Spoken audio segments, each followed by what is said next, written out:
need to be sure we have at least another school Oh, yeah, that's right. person here, or we won't have a quorum, so, I know Kate was coming, so, Yeah, he should be here. yeah, okay. yeah, And and then Carly should be on. Carly should be online. Oh, we'll check. Yeah, that's the committee one. Okay. Here's Carly, yeah, Super, so we made it. yeah, okay. Okay. Okay. Carly, can you hear me?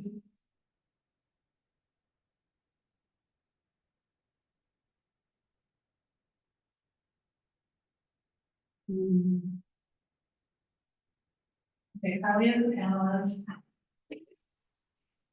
Hi, everyone. Hey, Hey, So sorry. Oh, anyway, are you in your garage? the garage, if I were in the garage, it would be fine, I'd be there. Oops. Okay, we're recording. Okay, so we're ready to start the meeting today, May 13th, the board work session. We can start with a roll call, and I'll actually start with our president there on the screen. We'll just work around the whole table, would be great. Thanks so much. Carly Hoover, is they them pronouns, Director of District 1. Dave Larson, Director of District 5. Dr. Conservator, superintendent. Charlie Simpson, District 3. Hello, everyone. Aaron Dragana, he, him pronouns, and I'm Director of HR and Relations. And Drummond, Director of Student Services and Special Education, Junior Programs. Mitch Foran, applied for District C1. Naomi Berto, she her pronouns, Director of Communications, Equity and Engagement. Hello, everybody. Scott Vidbeck, Chief of Academics and Schools, he, him pronouns. I'm Honey Ner, Principal at Sequoia Elementary. Great, thank you so much.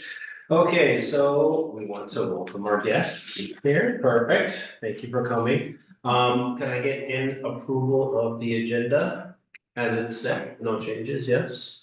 So moved. Second. Second? There we go. All in favor? Aye. Aye, perfect. Aye. We will move on with our discussion items.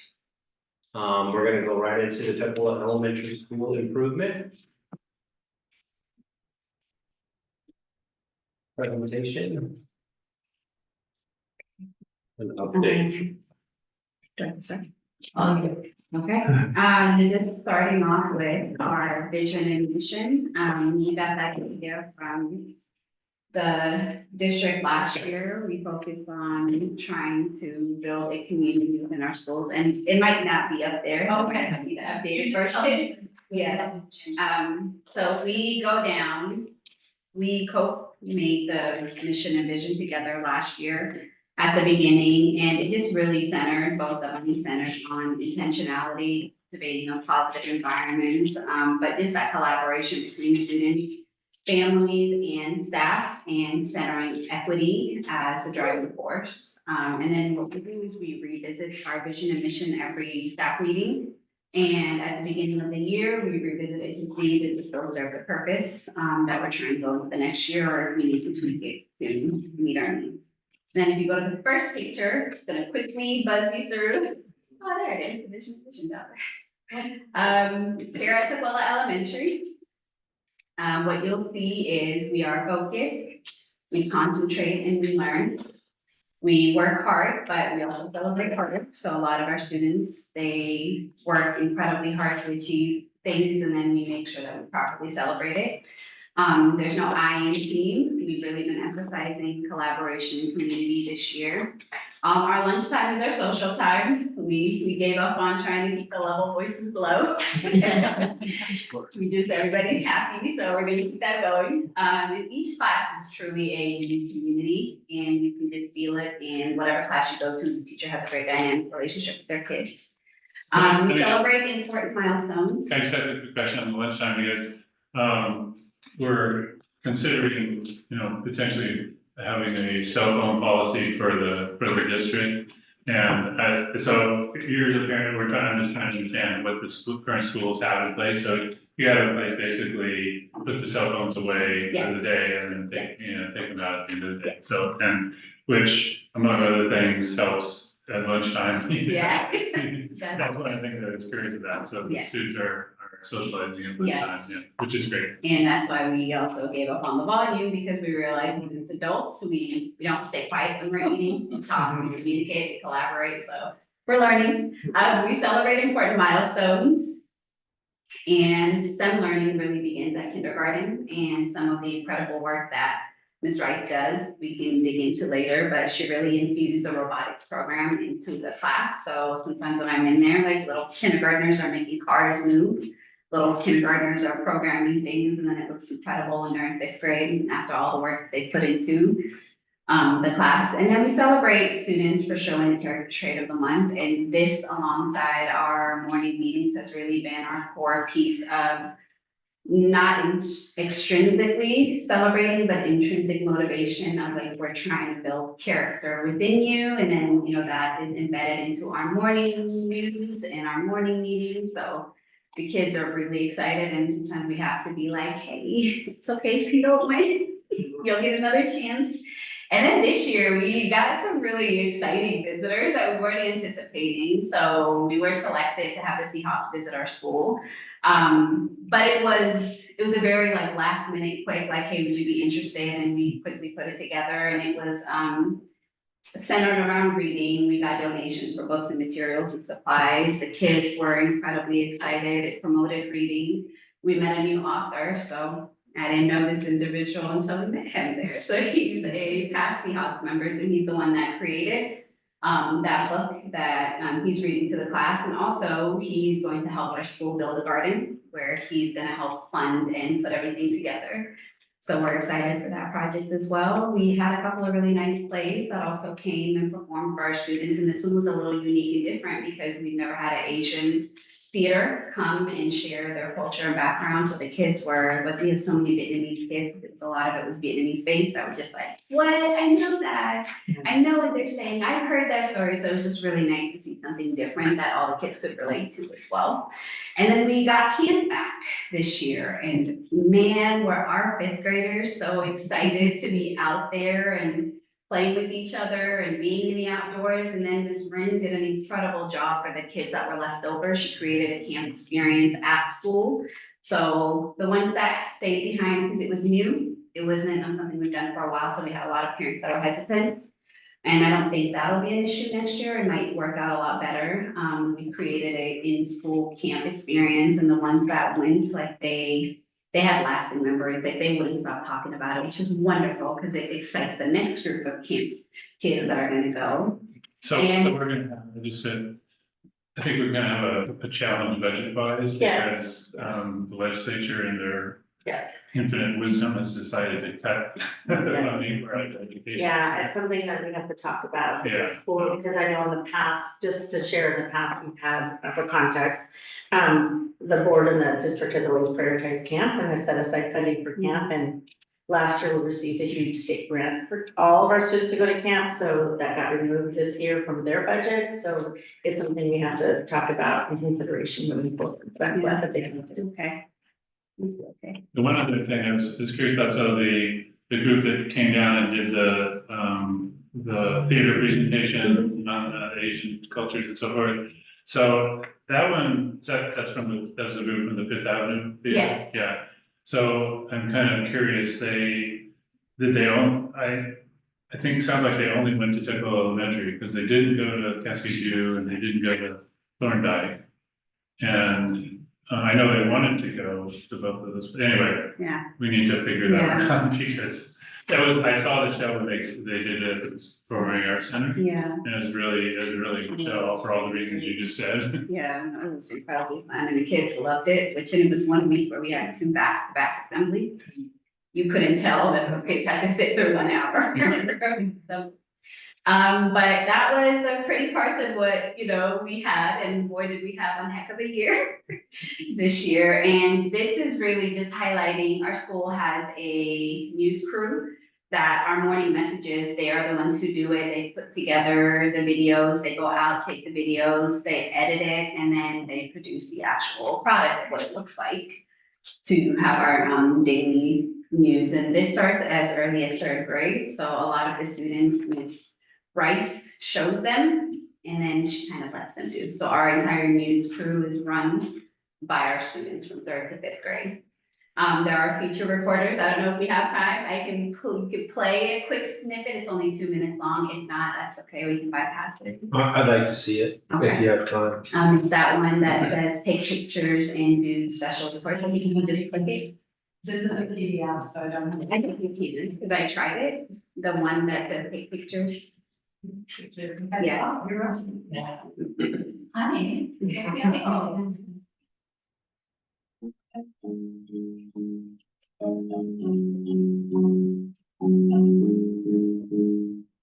Write the script. See right here, we deleted everything. This other man writing a script, so.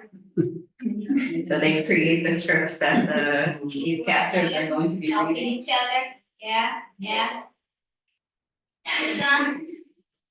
Yeah. And we're agreeing to go to weather, yeah. Morning tigers, and we, do green screen and record. This is where the narrative does. It's me and. Upload the video to the computer, edit it, done. Video, giving the announcement on. Start together and help interview people. Portal was in the library, let's see the one. This month we are learning about perseverance. Gary? My name is Matthew and I persevere by learning how to swim. I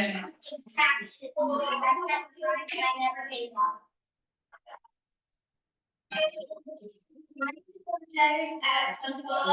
At school, they're the best and the brightest. We are responsible, we are respectful, we are safe all day, every day. We can go.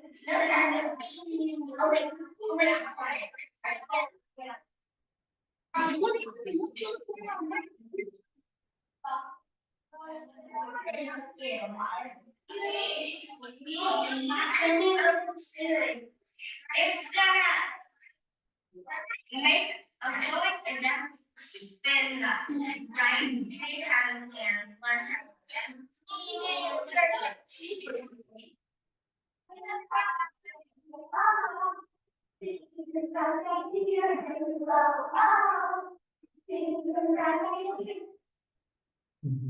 Yeah. And we've expanded our newscast in the mornings to include the character traits. So that's newer this year, where we go around talking to kids, because it's easy to say, you know, our character trait is perseverance, but are they internalizing it? So that was just something we tweaked this year, and kids will show up for you when you put them in a space when they can. Our SIP goals. We had 3 SIP goals: a math goal, a reading goal, and our behavior and discipline goal. Our first one, the reason why we focused, just starting off with our ML students, is last year we were focusing on our special education students alongside our ML students, because they were the group that we were trying to get out of that WISC dip. But because we succeeded there, we thought, okay, let's keep doing the work we're doing, but also kind of put our focus on our ML students, because we were getting a lot of students that were new and we were feeling a different kind of strain because of the levels of MLs that we were receiving. So our goal was also tied to the stretch goal. This is the first year that we've done that, so you know, we're gonna see what that looks like. Our aim was to increase our students in K-5 that they grow by 15%. In their stretch goal, and our other aim was that our ML students increased by 20% at the end of the year. And the tricky thing about the stretch goal is you can't really see whether we achieved the goal or not without that final iReady benchmark. However, what we did look at is we looked at the in-betweener. So if we keep going down, our winter update shows that all K-5 students have 33% have reached that goal, and 13% have reached the stretch goal, but it is not that far different. So that 13% and that 7%, I wish I would have put last year's winner timeframe. They're about the same place that we were last year. So if we're looking at the data and we're comparing our iReady stretch goal this time and last year, this time, we're on track to be at about the same place as we were at the end of last year, which potentially could mean that we might not make that 15% on top of what we were looking for, but we're also waiting for that final. iReady, that's always the one that surprises us with the level of growth that comes out of what students do. And then if you look at the next one, it's just kind of giving a historical iReady, reading, stretch, and typical, which we've fortunately been succeeding and growing every single year. Sometimes it's not the exact growth and it's not a big, stretch of growth. But I feel like I've said this the last couple of years, sometimes even if it's incremental small growth, it shows that progress is being made. It doesn't look like that crazy jump of 20%, 30%, 50%. However, if we're showing that we are incrementally growing, then it's kind of going back and finding what are we doing to make those incremental growths and how can we continue to push it so that we are going in a trajectory of growth. We also kind of included the ELA scores, and a part of why we included it is because we realized that the WISF data really reflects the SBA data. So I think it was already shared, we're back in tier 1 again this year in the WISF data, and that's because we dipped from 2.6 we were with our special education students to actually we dipped lower, where I think it was 1.4 something. So that just showed us that we were doing something and something might have gone out of the way, and then now we're in a place where we need to go back and recalibrate. But again, even with the SBA, we're seeing some levels of growth from students. And then we did have a moment where we did kind of go backwards a little bit. And then if you continue down to the second one, so this is a cohort model, which means our 5th graders, that's how they did when they were in 3rd grade. And then that's how they did when they were in 4th grade. And then that's how they did when they were in 5th grade. So they showed that they were incredibly successful and they made a big jump between 3rd and 4th grade, but then something happened along the way that we slid back when they were 5th graders. And looking at those 5th graders, I know last year, a lot of them, that was the big group that we had discipline issues for 2 years back to back. But we recognize that there's a pattern of growth and then a stallment, and then we retract it backwards. If we continue down to goal number 2, our math goal is kind of similar to our reading goal, which is attached to stretch. And again, we won't see the results of that until the very end of the year, but we wanted overall students to grow by 15%. And then our MLs specifically, we wanted them to grow by 20%. And again, if you look at the goal 2 update slide, the next one, where they are in terms of stretch growth this year, at this time, winter data reflects again the same place we were last year, winter data, which again, unless we see a big jump in the spring, will kind of put us at about the ending of where we were last year. We also noticed in general that this year we've seen a big dip in our math data, and our math growth is not as significant. And a part of what we're thinking when I collaborated with our building leadership team is we put a lot of emphasis into literacy. We put a lot of emphasis into the PD that goes into literacy, the collaboration, and because we were so literacy heavy, I think to an extent we saw results in the literacy area. However, we recognized this year that I think math might have gone by the way, and we're putting our focus on math next year, not also letting go of everything that we've done with literacy.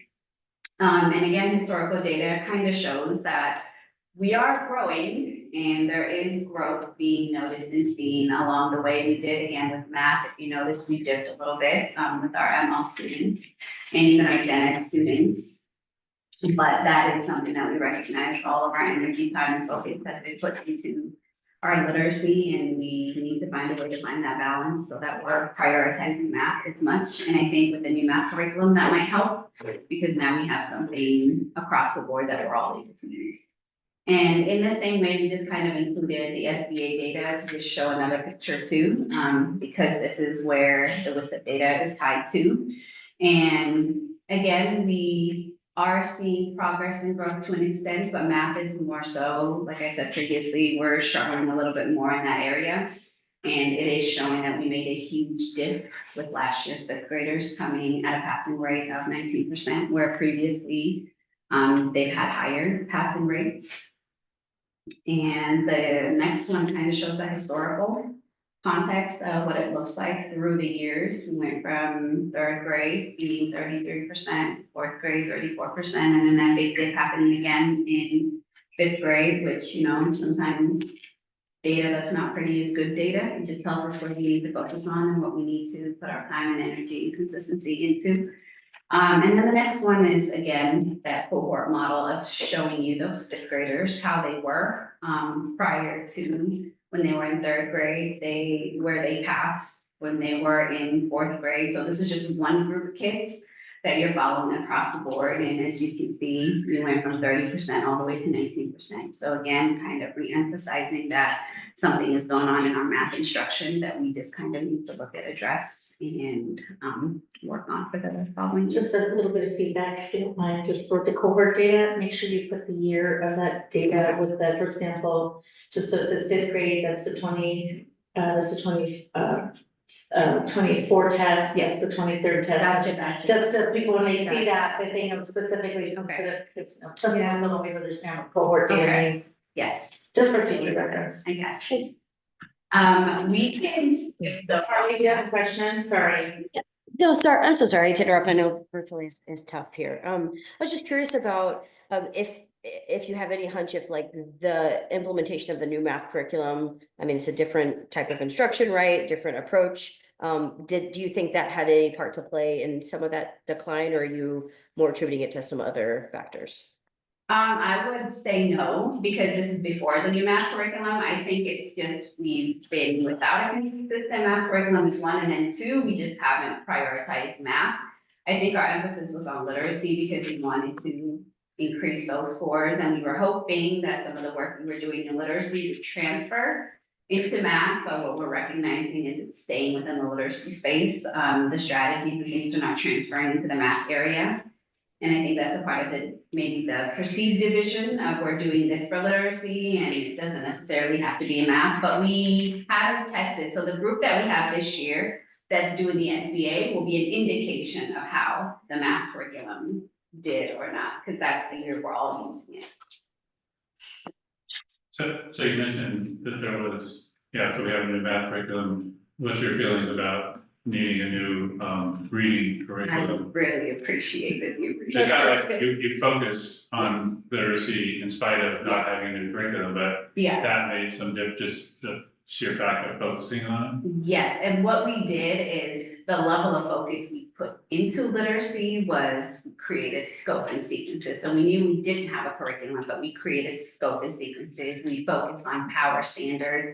We focused on, you might all have different materials. However, as a grade level, the PLCs helped with the planning purposes. And then it was fine tuned with literacy and writing.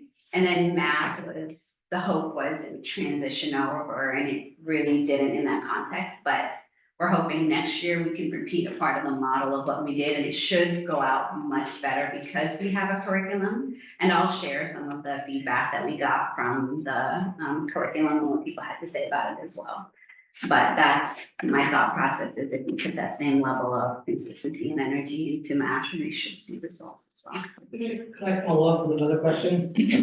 When you look at all of this, I did well in both math and literacy, and I did well because I thought the English language wasn't it. Does that make sense? Yeah. So when I hear you say, when you worked on, you pushed the other scores, hoping that someone would transfer to math, I'm sure what I just said doesn't match what you meant, and I'm just curious what you meant. Well, strategy. Oh, okay. So they're saying, we were working on like GLAD strategies where you focus on vocabulary, where you focus on collaboration, where you focus on creating all these things that are access driven. Oh. But it worked in this space, and again, I'm only speaking on, I'm guessing that's what happened versus if it actually that was the reality of what happened, but Thank you, and you meant something else. no. Okay. Well, the other thing to understand about math curriculum is today's math curriculum Yeah. is different from when I went to school. And one of the big ways it's different is the tests, in particular, the tests are heavily focused on the word problems. Mhm. So if you don't have the reading skills to kind of understand the word problems, Yeah. it's gonna be a problem. Now, you still have to have the math, underlying math skills as well. Yeah, But I think the shift is, so, I yeah, mean, doing the base on literacy first yeah, actually makes yeah. sense. And there's a lot of analytics too for the students and then cooperative learning, they, sense making, so. And I agree with you, I just want to say, I agree with you 100% on the literacy curriculum. okay. It's one of our goals. We called it out at the end of the year as a problem of practice for us, Yes. right? It's one of our risks. Yeah. We have the math curriculum, we have the science curriculum, but literacy has to be our next focus, 100%. And we're working with the the instructional council to work on a plan to start that plan for next year. So, yeah. And then we just included the Walkcast, the science one, but I realize right now it might not have any relevancy to what we're talking about. So if you want to go to the overview of report slide, but it is information for you to see. It also shows the patterns, the trends of how we've been doing. And it does show that we are making growth, but it's also showing that there are stalemates and some decline happening and just trying to figure out what's going on there. What we have been doing that's made a lot of impact and influence is really our grade level PLCs was always a priority, since I came in, and this year has been the pinnacle of those PLC works, and they meet twice as a grade level, once a month with me as a check-in, and then because we have the added coach this year, we also have a once a month, coach check-in, and if it doesn't work out where they meet with me or the coach, it's PLC times for the teachers to keep. And that's really where we've been putting all of our focus of like, if anytime we need some kind of thing addressed, like here you go, collaborate in your PLCs. And then let's meet up the next time. Anytime we do targeted PD, it goes back to the PLC. There is more we want to do with the PLCs because sometimes what happens is as the year goes by, like things kind of go by the wayside. So next year we're trying to be more intentional and turn the PLCs into not just times that we check in, but kind of plan out where they're visiting classrooms, we're collaborating with the teachers who can cover, so that they're able to see what some of these things that we're talking about. And then just pairing up some teachers or newer teachers, because our building's gonna go through a big shift next year. And making sure that we're catching those new people that are coming in with our processes. The PD has been focused on UDL, ML, and really differentiated in small instructions. Can you explain those acronyms for the group, please? Sorry. And go slow, take your time, go slow, but just making sure for the Yeah. PLCs, because there's acronyms, Yes, PLC, PLCs PD. are grade level. I thought we corrected it, but maybe Yeah. I missed it, so. yeah. PLCs are when grade level teams meet. So they have shared planning and they meet once a week for that shared planning time to collaborate and align. So the biggest thing that we really need to like get down is alignment across grade levels. Because what's showing up is like your class looks different than your class, looks different than your class. And sometimes the data, when it looks like that, it's not gonna show us what growth looks like. So that's PLC collaboration time. GLAD is guided language acquisition, design things. And it's more targeted. It's just a way for our ML students, our special education students, like our students that need differentiation with different things. They have more access to, so it's more poster-based, picture-based, group-based, different activities. So it's ways to go beyond direct instruction. And UDL is universal design instruction. So again, it's that piece of how can I give access to all students without just standing there and speaking to students. So trying different strategies, different tricks, tools, collaborating with teacher partners. But the core of all of those are how can we give access to students beyond the stand and teach model. And the beauty, I think, been through it a long time ago, that the beauty of bad strategies, you know, pictures, demonstration, all that kind of stuff, actually it's good for everybody. So it's particularly helpful for, English learners and so, but it's actually good for everybody because it has different learning styles, and so it strengthens everything. Yeah. The other thing that we were able to do because of the OSSI is we expanded a little bit more, into teacher planning, because that's one thing that constantly comes up is we don't have enough planning, so we put aside some funds so that teachers are able to collaborate with the coach, the ML teacher, and just grade level teams, once a week. And then a part of that also went towards the summer planning, which we're able to do again this year, which is a core group of teachers that are part of the leadership team. We just sit down, we look at our data, we talk about our building needs, and then we actually co-create what we're going to do next year. We're gonna be more intentional this upcoming school year, and not just planning what we're gonna do, but kind of not knowing what's gonna happen, with the building budgets or substitutes. We're trying to figure out a way, how can we make something happen? If we're gonna say that you're gonna visit a classroom, how can we have backup plans to ensure that that does actually happen and it just doesn't fall off the wayside? So we're trying to be more intentional about the way we plan this upcoming school year. And then, the after school is specifically targeted towards that GLAD piece, that we're going there to follow up on the PD. So it's not just saying we talk about anything, but we intentionally follow through on what we did on the PDs. So another, kind of fair warning, the legislature also in their infinite wisdom decided to cut OSSI funding. And so, Yeah, there's federal funding a little bit right now, but the state funding has been eliminated. And so currently, 4 of our schools receive that state funding and support. And so I don't know what the plan is for the federal funding, so we're waiting to see. I was just on a call with OSPI today when they were sharing that information, so. So are these cuts this year down or is it next year? These are for next year, so the current plan, the funds that they have, they can spend right now for their programming. And Tukwila Elementary received some funding to support some of the things like job training and things like that to support their work, but some of that funding is, and it's school-based, so we've just given it to the schools to use for their school improvement plan support and services, and so we're waiting to see what the state decides, how they're gonna expend and how they're gonna plan out for the federal spending, the federal budget on school. And I apologize for the question at all. No, that's important. This year. Yeah, but this year, yeah. These people, okay. But it is important to know because, like, for example, Tukwila Elementary School, like, they're actually gonna be coming off of school improvement, which is yay, so say that.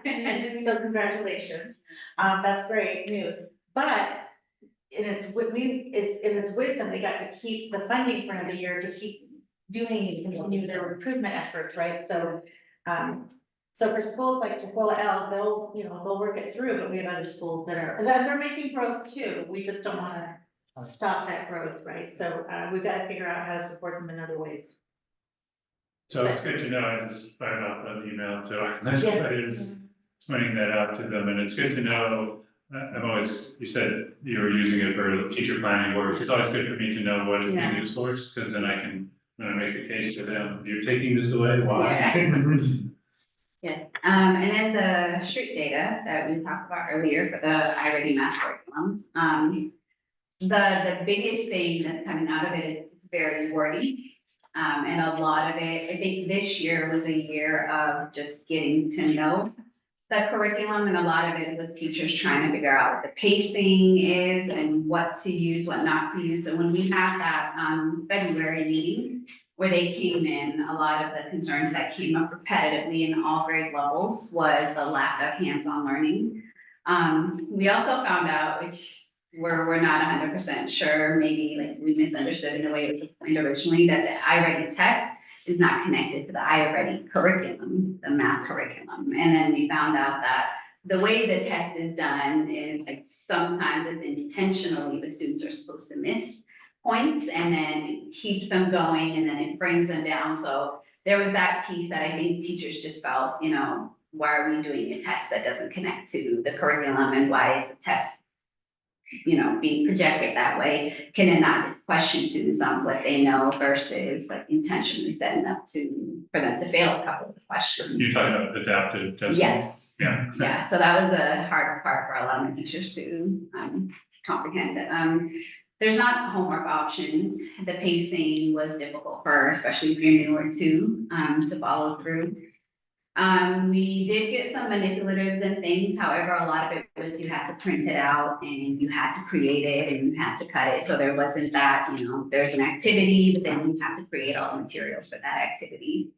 Extend options, there's not that much for our students. If you go down to the second slide, Ellen, there wasn't a lot of that for a lot of our higher up students. A lot of the materials were hard to navigate, ideas given as a PLC to set up a math groups. That's when really that helped, where they got to connect with the iReady people, and not all lessons necessarily aligned with mastery. So it was a new curriculum.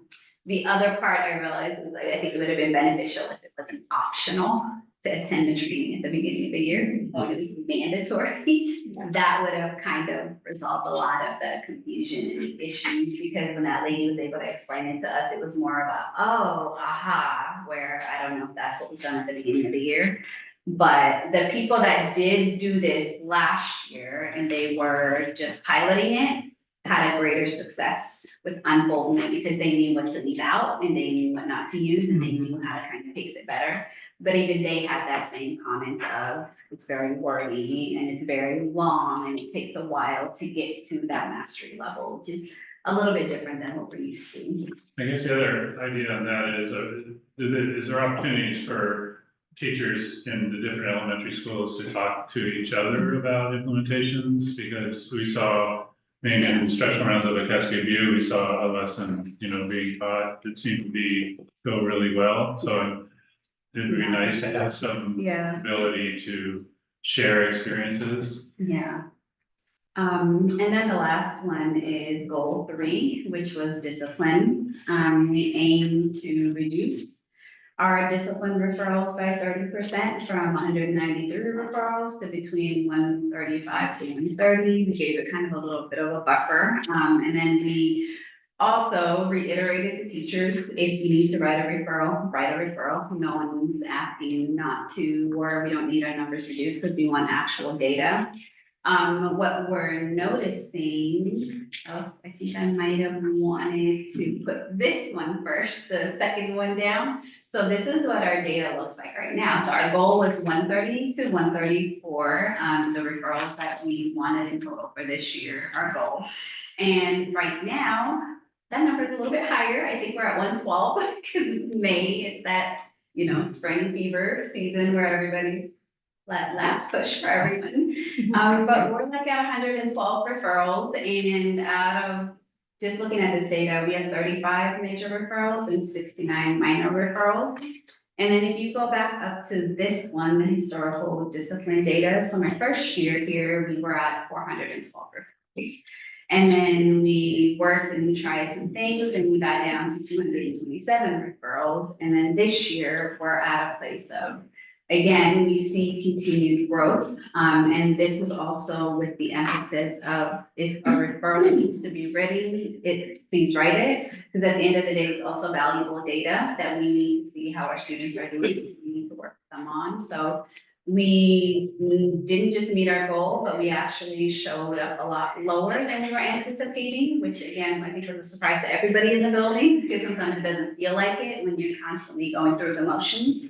So can you define a minor and major referral, just for the, Yes. for everyone to understand the difference, because I'm assuming I know, Yeah. but maybe people don't know. Yeah, minor referrals are referrals that are handled by the teacher or the ESPs.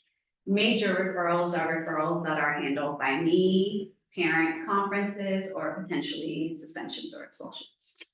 So we've come down quite a bit, and then I did a discipline breakdown for that data. There's one more. So the other positive thing that we're celebrating is our suspensions and our expulsions.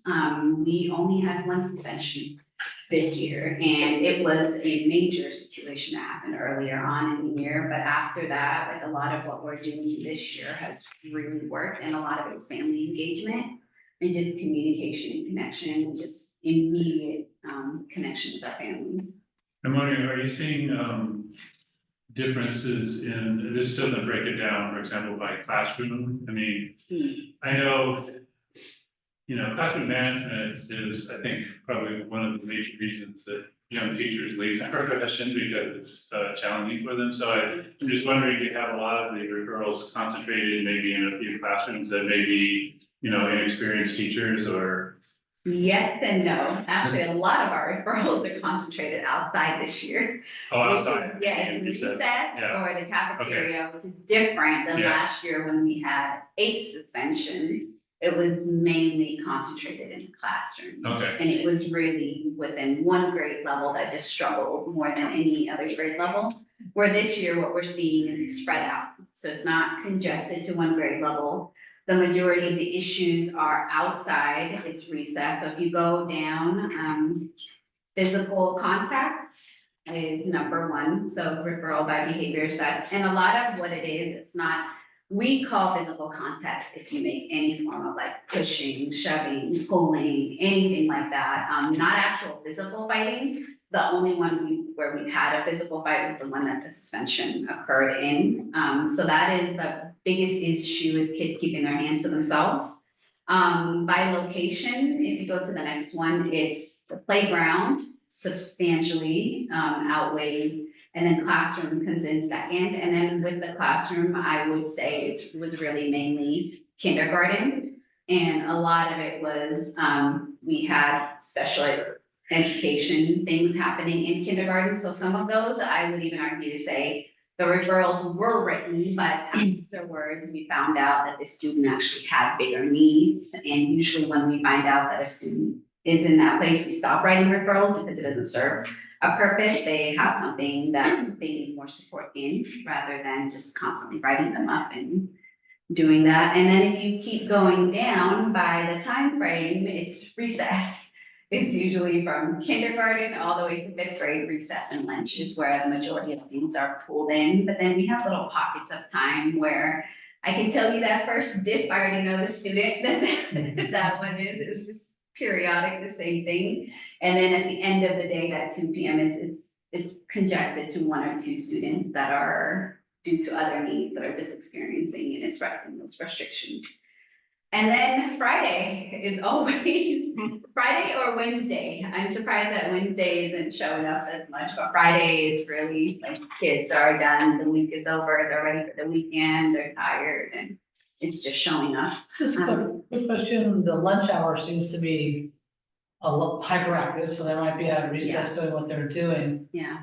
Is it also, are they just pent up, you know, and let out? So A lot of it is just follow over. So let's say I'm a 2nd grader that had a problem with somebody at recess at soccer, and then my feelings did not go away just because the teacher talked to me. I'm gonna bring it into the cafeteria, and then now we have 2 spaces of an issue. Okay. And then by grade level, kindergarten was the one, but like I kind of explained, a lot of it was later on, we found out there were needs in different spaces of why those referrals, which was really good data, because it's also good data for us to see and show that this student is a need. And then by outcome, our Latino students are the ones that are seeing the biggest uptick. But I also want to say, like, I think that's our bigger population this year, and some of it is a lot of our newer Latino students that don't have language. I can name off 5 or 6 kids just off the top of my head that I'm like, I've seen your name over and over again. And a lot of it is, this is how I did it when I was home, or this is what my parents told me to do, or this is just the way I'm used to it. And we continue to have those conversations. And this is the first year that I've had to use my nurse as an interpreter in almost every other conversation that we had. So it does show even at the school level that our students, our Latino students, were that growing population, but then also a lot of them are students that face language barriers. So they are doing things, but then they're seeing their peers do it, and their peers are kind of like hiding it and being sneaky, but then they're like, he did it, I'm doing it too, why am I in trouble? He's not in trouble, so. And then the last one, I think you guys asked for gender. It's operating. This is one, the same thing, I think at every elementary school, Yeah. it's boys, just because Yeah. boys at that age, and there's many hours in elementary classrooms. Yeah. There's a lot of pent up energy Yep. that's in the boys, and so we need to kind of figure out ways to let them vent it without in productive ways. Statistically, it's probably, we'll see, 238, oh yeah, it was 238 to 31. Yeah. Is that right? Yes. Does it look like? Well, I don't know that, but numbers are 100% accurate because it's the same in iReady. Okay. That our numbers are not fully 100% accurate, but yeah, I don't think that's correct if it's 230. That's the number of Yeah. students, that's not, Oh, No, got it, I see what you're saying, so yeah, there's 238 boys and 231, yeah, uh, got it. girls. But the rate for Referrals boys is is 3 about times twice, Yeah. yeah. It looks like it's 3 times higher. Yeah, 3 times higher, which Yeah. is pretty common, so, yeah, the way of figuring out yeah, how to let the boys' energy But up. also remember, majority of our teachers are female too. yeah, So yeah. I'm just saying that that's, you know, cause and effect.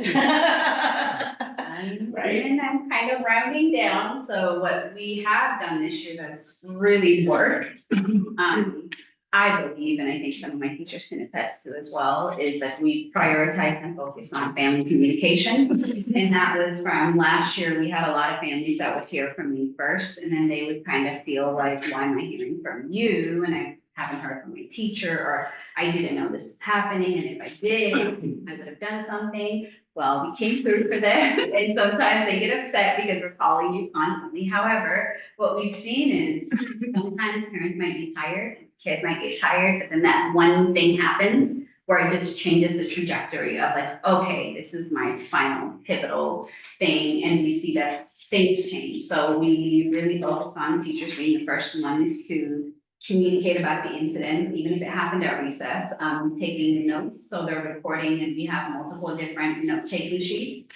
And attempting multiple strategies before writing a referral, and just utilizing the referral as, you know what, I've tried A, B, and C. I think it's your turn now to deal with what's going on.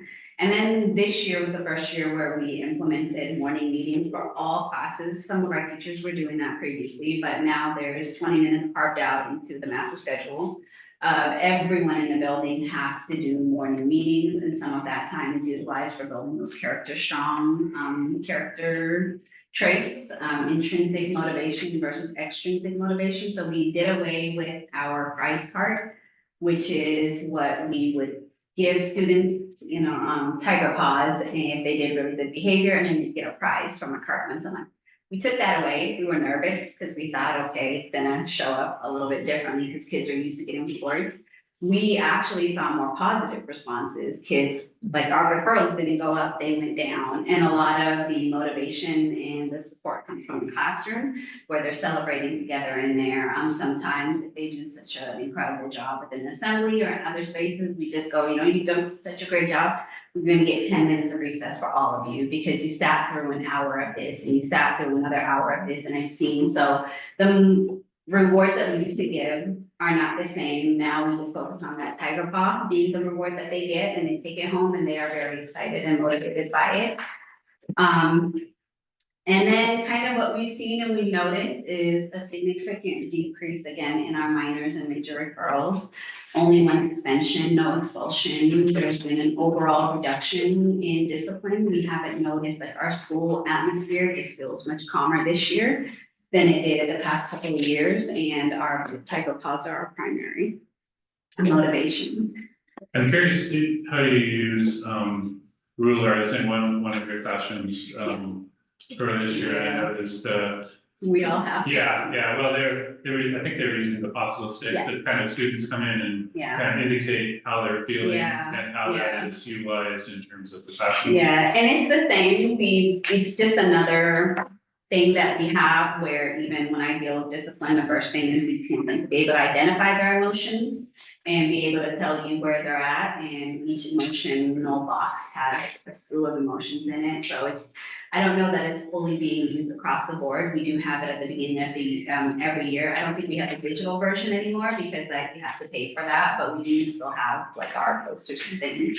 And it's what our social worker uses, it's in my absence, what my coach uses when she's taking over for me.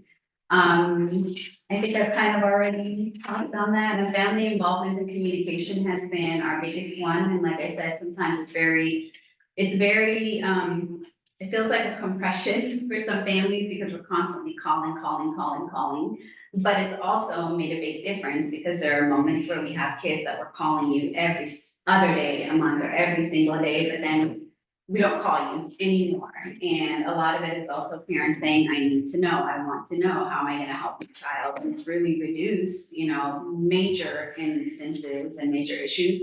However, it doesn't mean our building is issue free. We still have kids, we still have, those concept battles. But a lot of it we've also noticed is kids want to be seen and heard, and we kind of, as adults, we're so used to, you're seen, not heard, so we're getting a lot of kids that want to advocate for themselves, and that's just a different thing for some adults to grasp.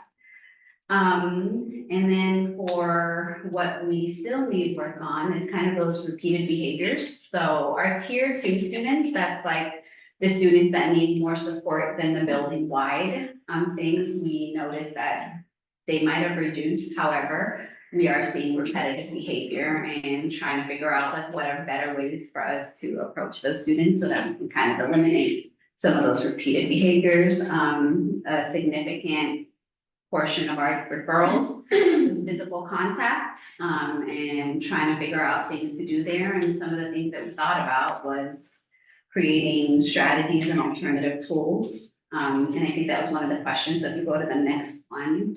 And playground incidents also being the major lead for the issues and behaviors that we have, and what can we do there to kind of reduce it.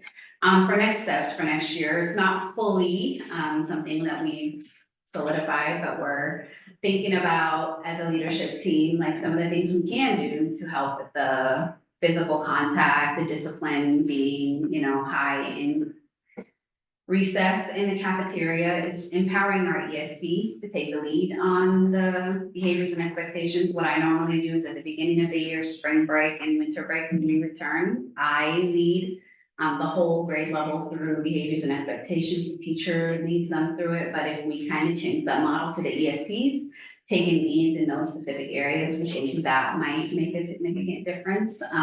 Also embedding problem solving techniques and strategies into morning meeting, figuring out a way to increase structured play opportunities. A lot of the physical contact is coming from not enough, soccer space, not enough activities, and they're walking around and sometimes they're bored and it's just, I'm just gonna do this. And then we thought about, because we can't take recess away anymore, how do you come up with a consequence that matches what happens? And one of them was, we watched a video called, walk a lap. So the kid would actually have something similar to a tiger paw. They'd walk around and do a lap, come back to the teacher, talk it out.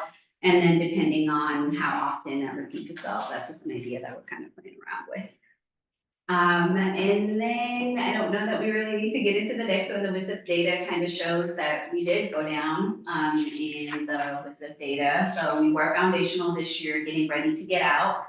But based on how our students performed last year on the SBA, kind of showed that we took a dip again. And the next slide kind of shows in 2022, we were at 1.63.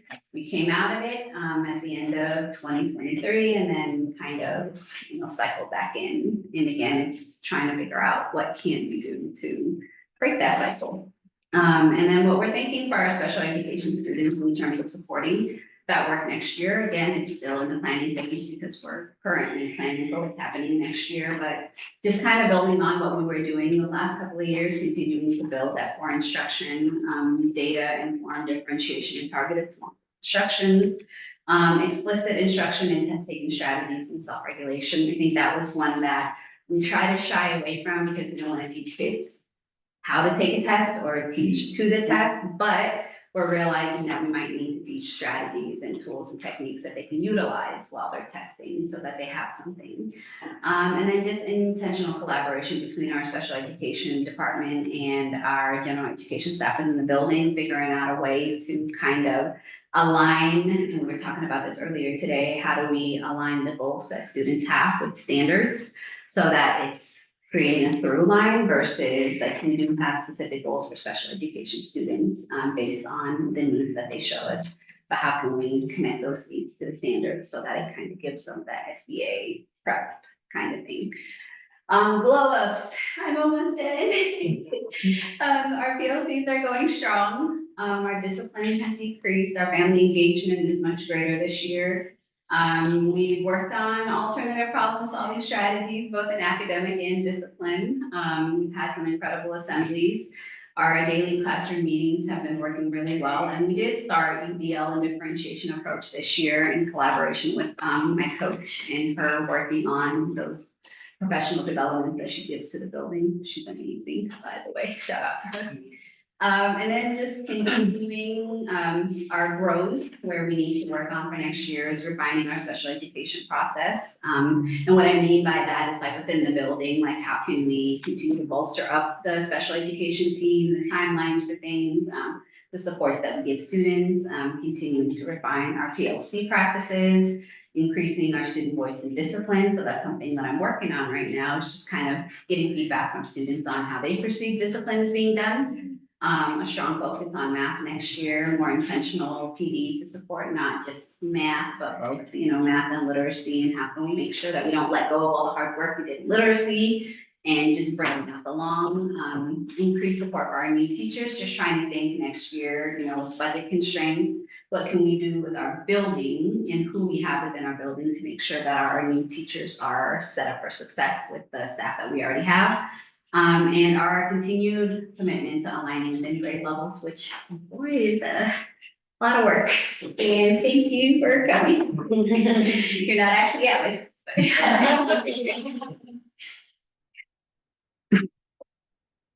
On the whole, are we, when I look at all the goals, they're ambitious. I remember when you first set them and we all nodded our heads and said, that seems reasonable, 7% here, 15% there, 5% there. Yeah.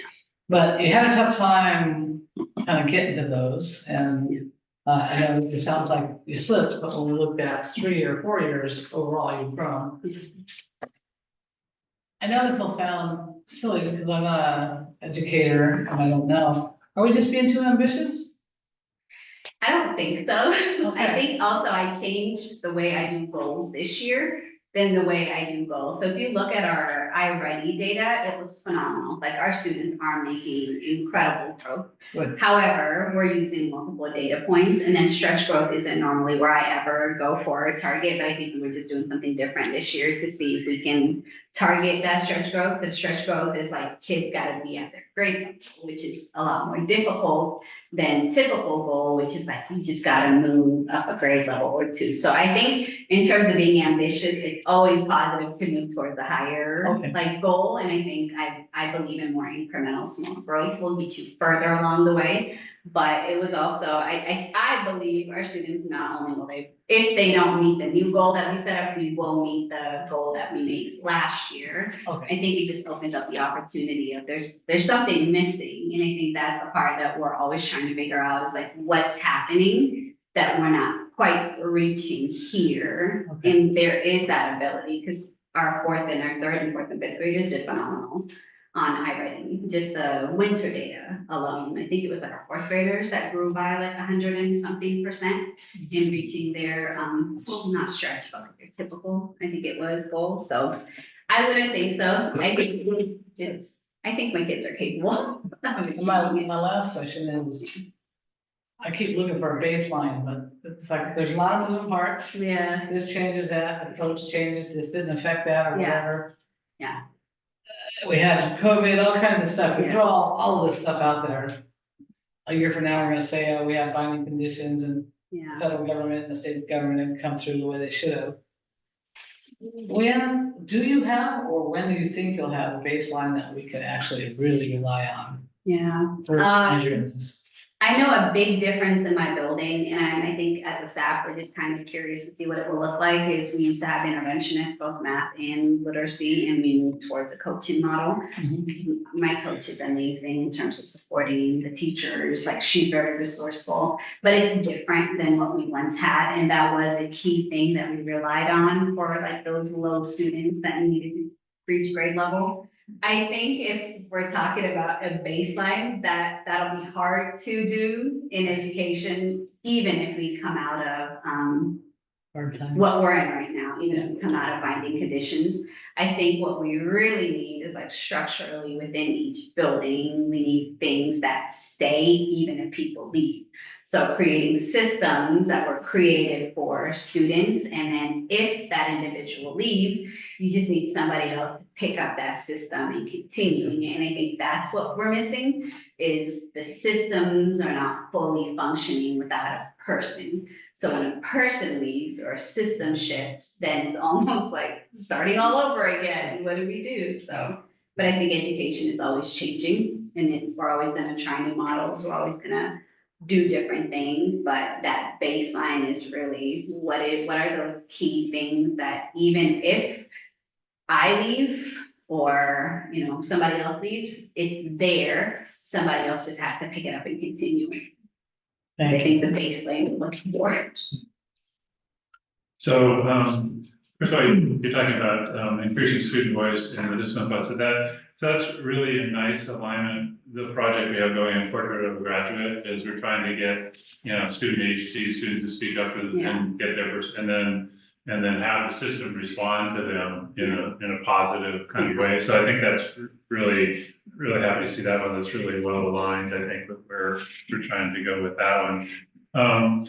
This is, I guess, a question more for the, probably chief academic officer, but I was trying to align, you know, the goals at the building level with, the district goals, and the district goals are different because they were focused on, African American students and Latinx students, and so, which is different from, the focus here. So I just, as an exercise, I took all the, the goals that we had at the district levels and applied them to Tuckahoe Elementary, and there's like 10 of them. And last year, Tuckahoe actually achieved 5 of them if you had translated at the district level, and 2 of them were flat, and then 3 of them were down. So that's a pretty good, that's a pretty good year. I mean, I always expect, I would never, if you're achieving 100% of your goals, then your goals are never tough enough. So I never expect to achieve 100%, but anyway, there was a lot of, I think, good news. And I guess it would be good if ours, in addition to, I understand each school will have their own, individual things, but it would be good to have the direct ties to the district improvement goals as well. Because actually, like I said, when I looked at this year, it actually did really well. And these are like the proficiency goals, the student growth percentiles, and the WIDA goals. So.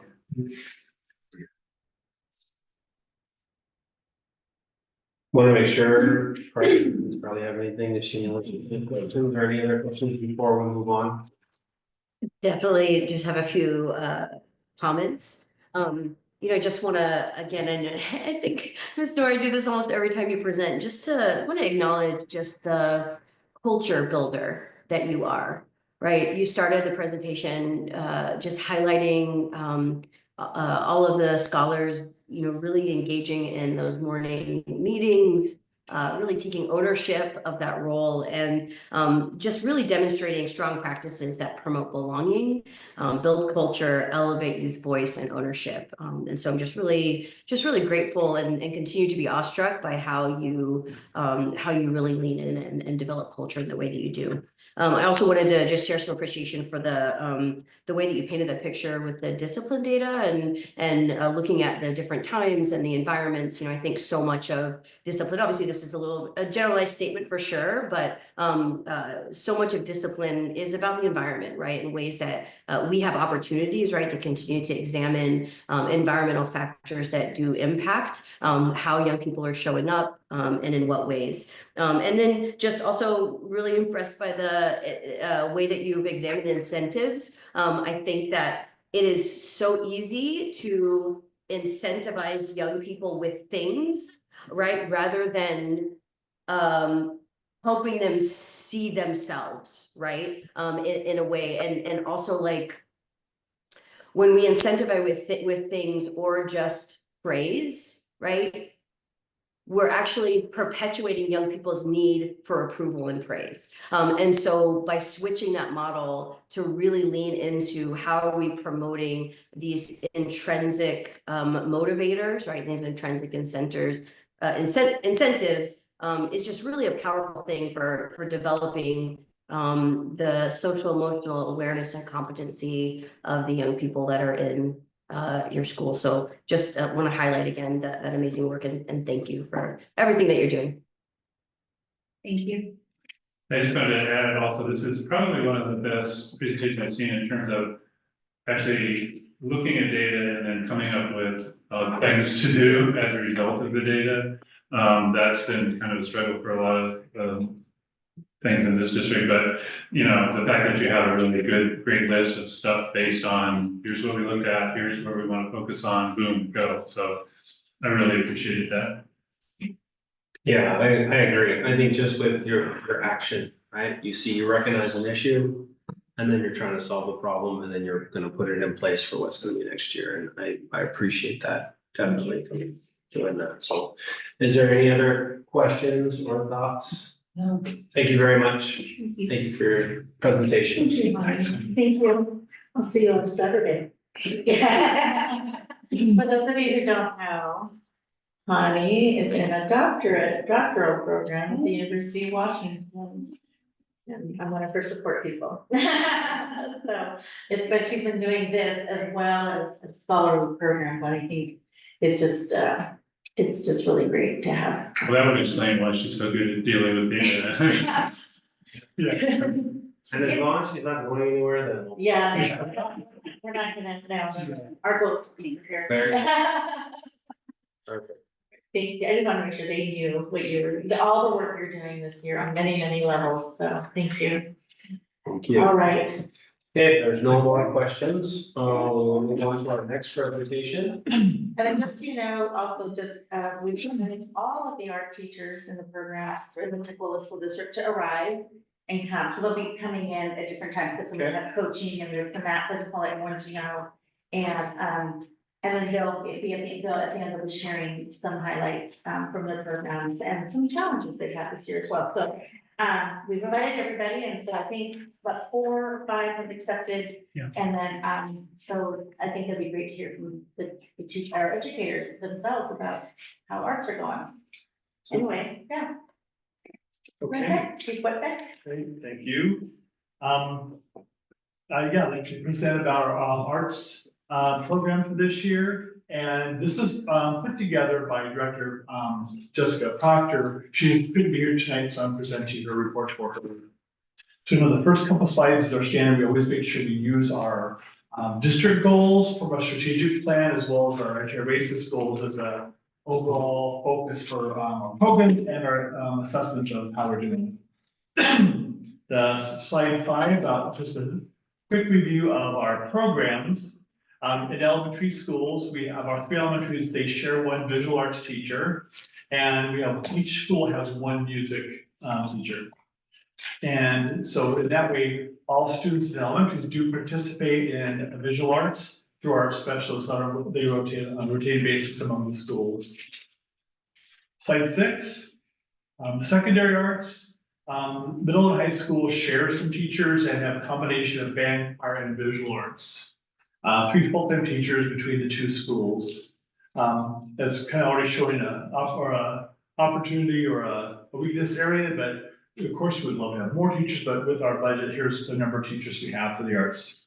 And theater has now become an after-school club facilitated by a teacher rather than a class during the regular school days. Slide 8, our budget, I'm showing our current budget status and our requested budgets for next school year.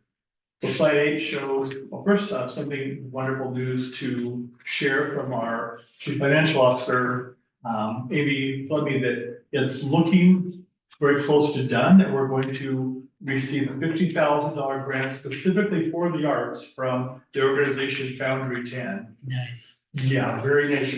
They've left it quite open to different types, a whole span of different types of arts that we would be have freedom to spend it on. So it'd be a great task, or exciting task to reach out to students as well as staff and see what do they need for supplies and equipment, and then we'll know how to budget those monies. So on slide 8, showing what the current budget is, again, it just shows right there what we have for high school, middle school budgets. Elementary is a little less because they don't have the same number of, kind of more expensive supplies and more kids who are participating. Elementary art budget just as so far has been 500 from baseline per school. So This yes, does not include trying to separate the ASB, so at the high Correct. school level, there are clubs that get, and Yeah. so since drama is a club, they're getting funded out of ASB funds. yes. So, yeah. Right, try to- thank you for that. Yeah, and, Vice President Lorca from high school did email me some data about the dollars ASB allocates. Current year, I think, is about 7,000 that has been allocated this year. And he says, of course, it's all based on how much does ASB raise and what other needs there are based on their own process for prioritizing and what's available, that they could, give to the arts program. But it looks like for their projected budget for next school year is about double what it is this year. So very nice, healthy boost in amount of money. So that plus this boundary grant will be a really great situation, help really beef up our arts programs. And the question I was asking, so ASB, the question about how much for choir says $22.50 or something. I think there's the must have been a decimal point shift that's up there. What's the actual number for? Which other questions was that? The ASB, the last one, how much the ASB budget used to support arts at Foster? I don't know, everybody know? It's 2,250. 2,250, okay, got it. So, and help me, so just to better understand, when I see this current snapshot budget, 24-25, 5,711, and it says total arts budget, what is that? Because now I'm hearing ASB is doing some, so what's the total arts? Where is that money going specifically? This came from our district budget. That was showing, since we have teachers who share assignments, it's a combination. That wasn't really totally broken out. What I had was like Schulter / Foster, and it wasn't, when I received this report, it didn't show specifically how much broken out per school. So are you asking for more specific information? I'm just wondering, yeah, so to help me, to Sure. better understand the report that's there is, what is ASB's covering when I'm hearing they're doing after school and other ones? What is this 5,711, what is it specifically going to, for paying? And then, because if we're talking, and now we're talking possibly getting a grant of, a huge amount, that's 10 times this, I'm just, help me understand how this is all laid out and who's it going to, what it's allocated for, this year. And then because we're gonna have quite a huge budget then to do some wish list stuff, right? That's on there, but that isn't the norm. So I'd like to understand what the norm is and where that's going.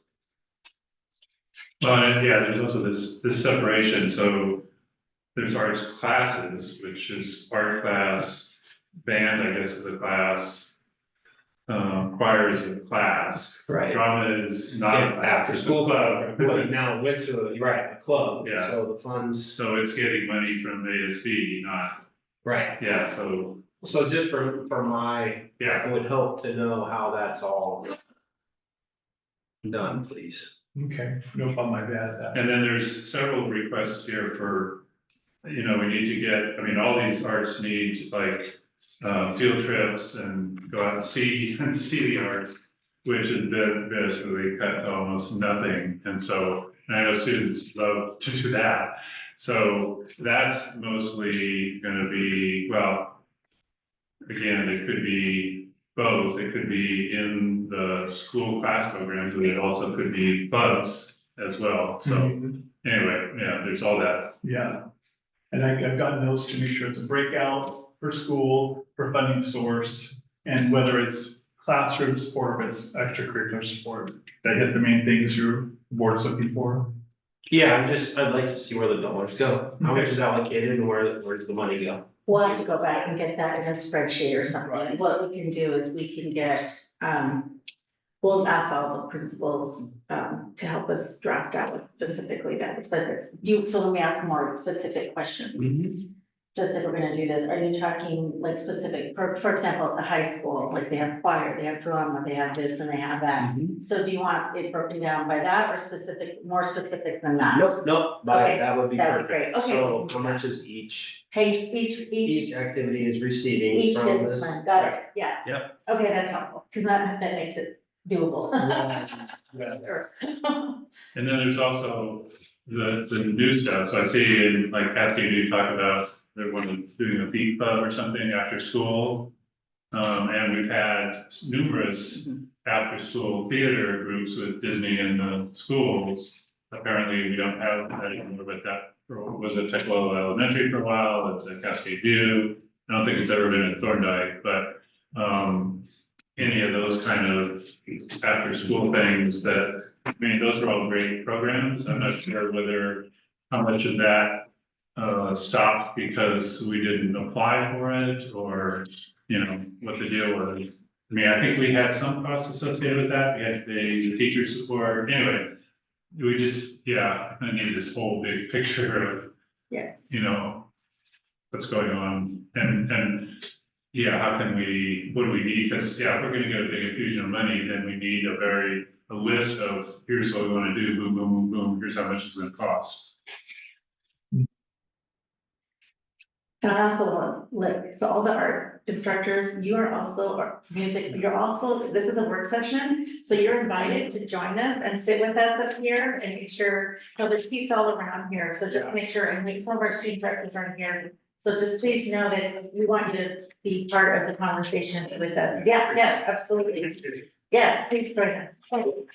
Charlie kind of asked for some data, but I'll be honest.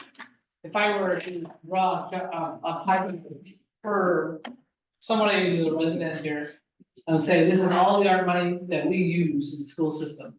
And here's a section that's ASB money, and here's a section that's, I guess, allocated funds, and here's a section that's coming through grants. And my thinking is, allocated funds, they should be considered the most steady, structural, because we should be supporting programs that we think are deserve structural support that way. They're supporting anything that we can through grants, good, you might get it, you might not get them.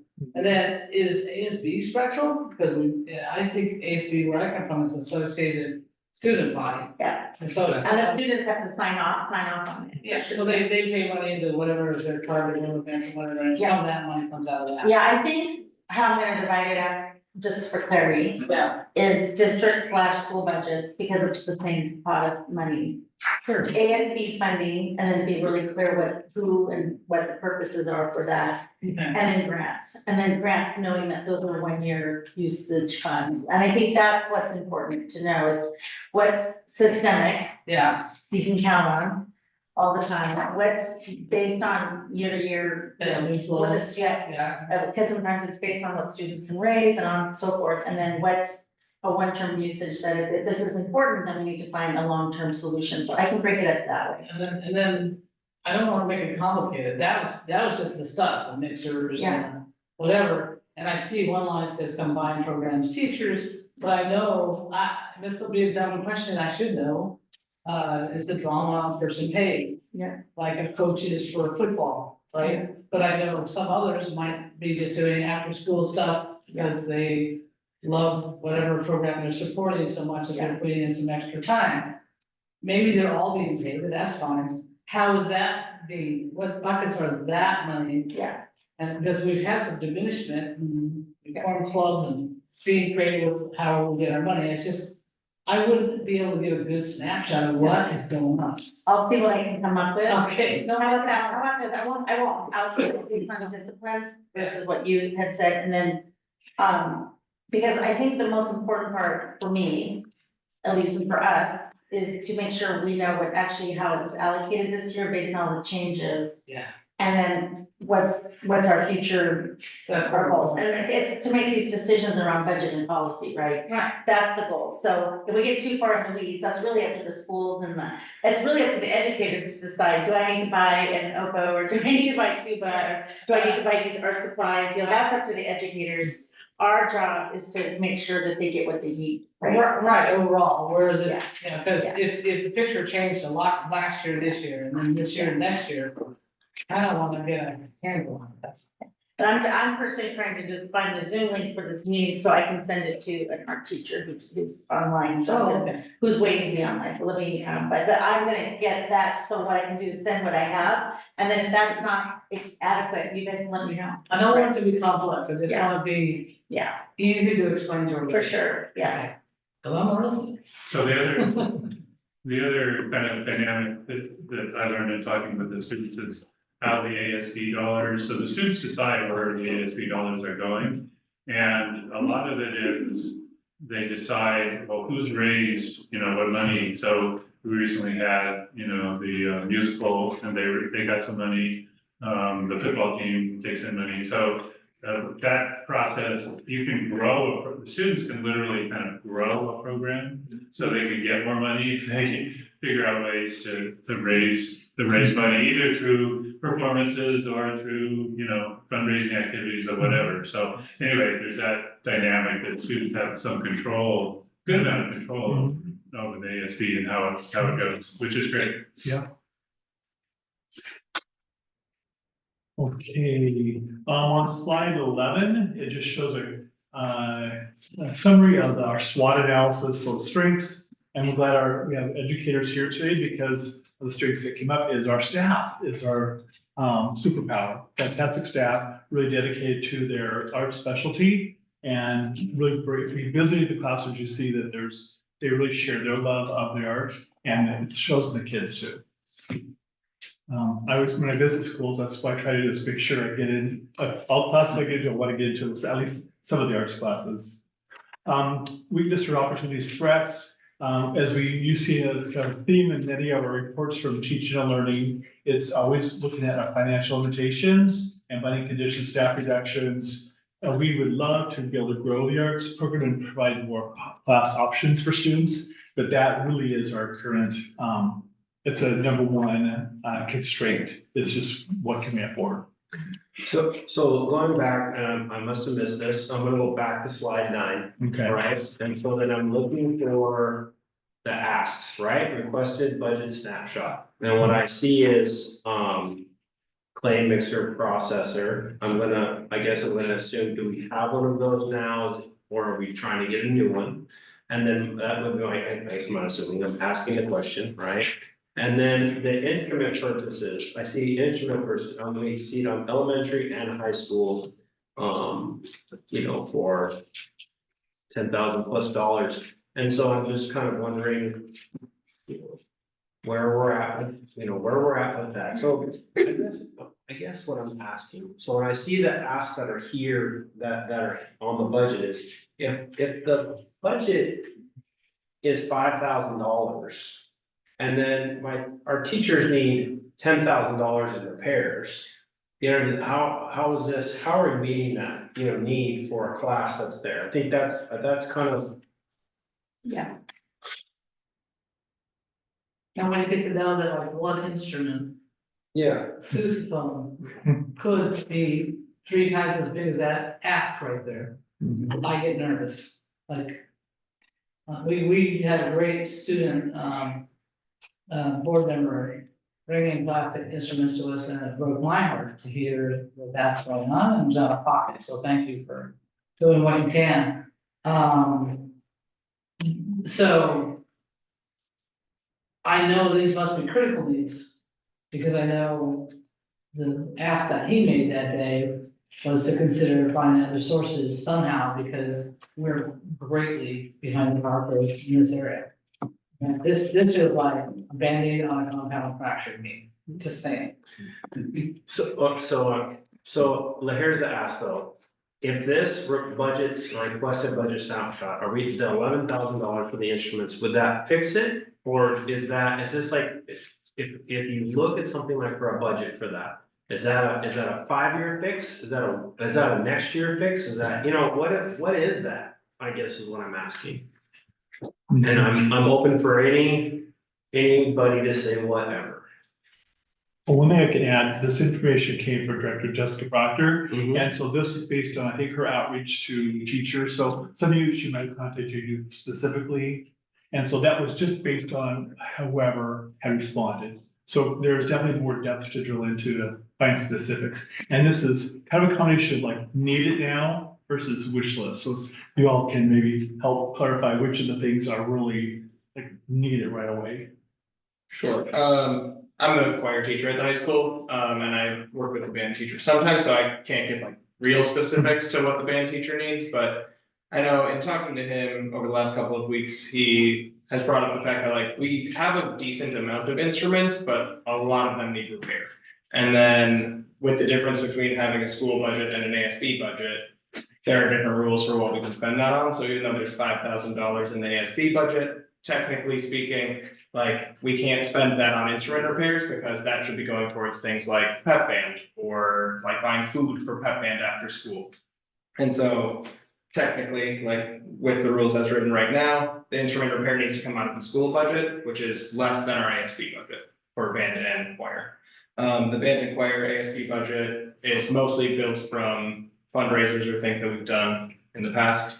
And so I think on the spreadsheet that we sent out, some of that like $10,000 might just be, we could potentially like find ways to spend some of the money that we have right now to do those instrument repairs. And I'm not sure what instruments he needs brand new, but I think that's kind of where he is at, is we have a good amount of instruments, it's just a lot of them need repair, and finding the money to do that. Sure, and my thinking is, and I hope he hears this, or if he's online, or who's putting this forward for it, is when you say that, what I need to understand is how long does that look? You know what I mean? Like, is that dollar gonna stretch us 5 years, or is it gonna stretch us 90 days?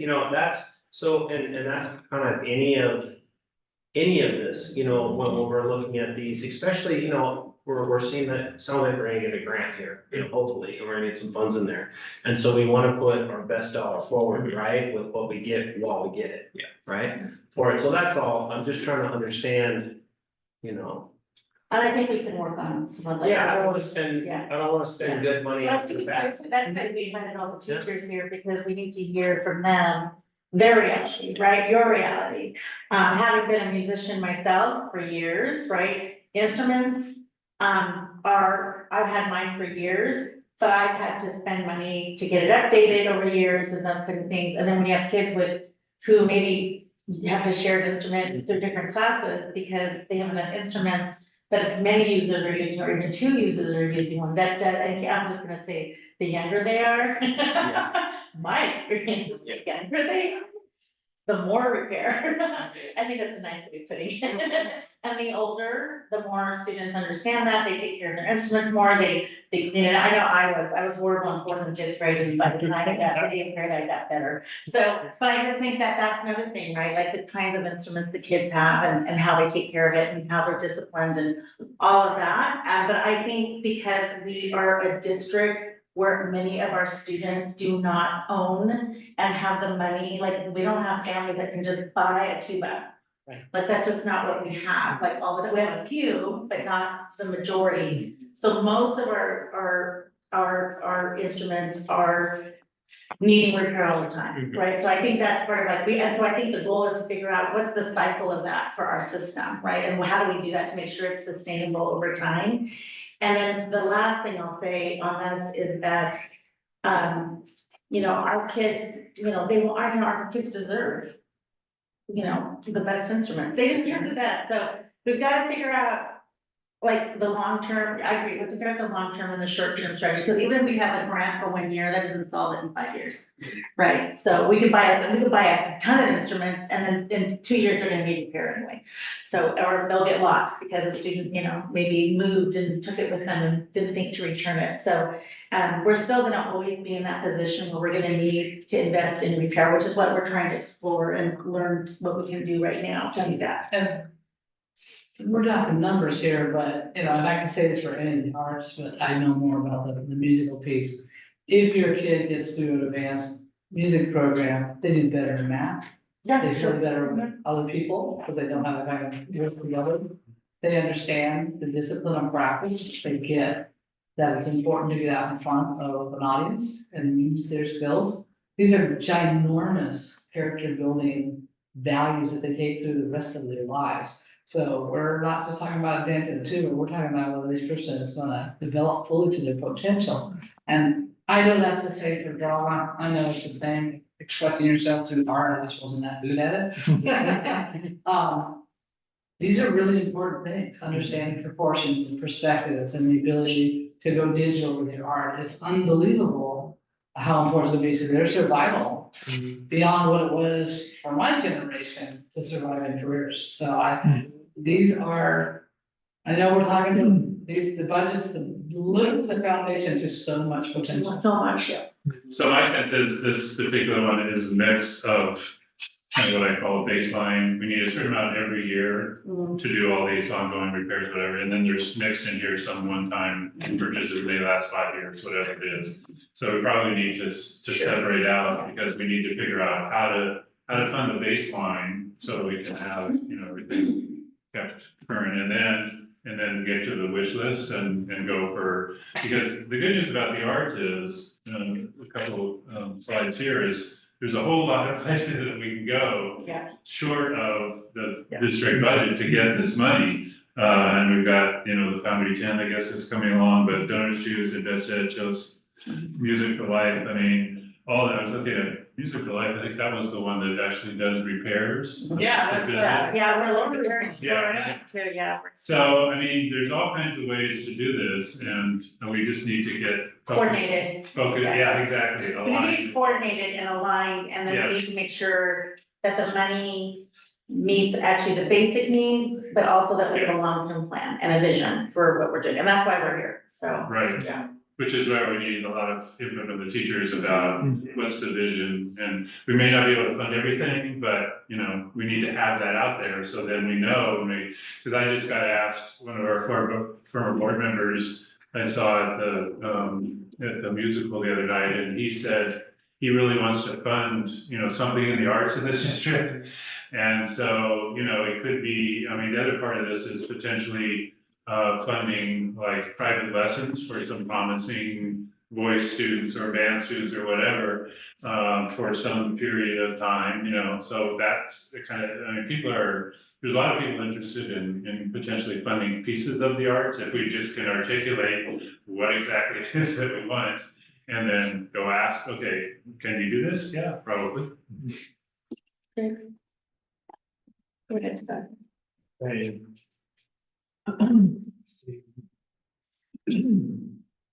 And we see on the bottom 11, one of the things that Director Proctor heard from students and staff is just same thing we've been talking about. So just additional funding now and looking ahead. So it's not like Dr. Pedrosa said, not just what can we afford now, but what can we maintain for multiple years in the future. So it's a long-term investment. Yeah, kind of think of it like computers. Yes. We don't think at all about replacing computers in 5 years, where it would have been overwhelming. Right. 10, 15, 20 years ago, Mhm. big expensive thing, and so Just like. and he was saying that maintenance, have the maintenance and operations, and then what's the cycle life of these things, and let's Right, get it entrenched. yeah, it's And part of our budget. that goes for microphones and sheet music and new plays, all the licensing for that. Right. Yeah. Right. And then slide 12 shows our, like you mentioned, those are potential grants opportunities Yeah. beyond what we know we're getting, or looks highly likely we're getting from Foundry and with the other. Just to share with everybody, we're getting, the Foundry 10 is looking to donate, and we're in the process of verifying that. I think it's up to 40 or $50,000 Nice. specifically for instrumental music instruments for the district. And then I started that partnership with Women's University Club last year. Some of you got it, so $500 every year. They're gonna give to us, apply for those. And then it's actually Director Kruger introduced me to Music for Life. So we're exploring what that looks like because they actually, can you just keep it up there, please, Ellen, back up, thank you. So we're looking at Music for Life as, they do, only repairs, but they have a foundation that does repairs. So we're trying to figure out what that looks like, because if we could do something within that long term with repairs. And then Invest Ed came out with Dave, I need to talk to you more about how to connect with that, and then of course, we have Tukwila Children's Foundation and Donors Choose. But we're trying to explore, some of those things which are systemic, so I think, for example, the Women's University Club, they want to donate to Tukwila every year, they launched it last year, so, I just feel like there's some movement happening around the arts, but also, I also wanna make sure that the district is spending appropriately what we need to, so there's a balance. I just want to touch about some of these things, so. Well, us who are artists, musicians, we get kind of inspired, you can tell, piano and voice, and I'm very passionate, like a lot of us are, to do we can to really support the arts. Is it really, it's like sports for some kids, also the arts are what drives you to keep coming back. Mine wasn't sports, right? Just saying. Yeah, fortunately, kind of keeps them going, so. Sports are good for some people. All right. Thank you. So our next, we have thankfully, we're so thankful to have some of our arts specialists that are here today to present. And we have some slides from Mr. Grant at TV. Turn it over to you. Go ahead and slide up there to the next slide. Oh, great, I made it, thank you. You made it. You made it. Well, made it. Awesome, thanks everyone. Carol, make sure you finish your name, your Yeah. school, and your program. Yeah. I'm Michael Grant, kids call me Mr. Michael, and I'm Cascade View Elementary music teacher. This is my second year at Cascade View, and actually, my second year as elementary music teacher, although I've been teaching music for about 15 years in many capacities, including a brief stint at Foster in 2017. Doing a music intervention program, and briefly teaching the choir, which is sort of under the table.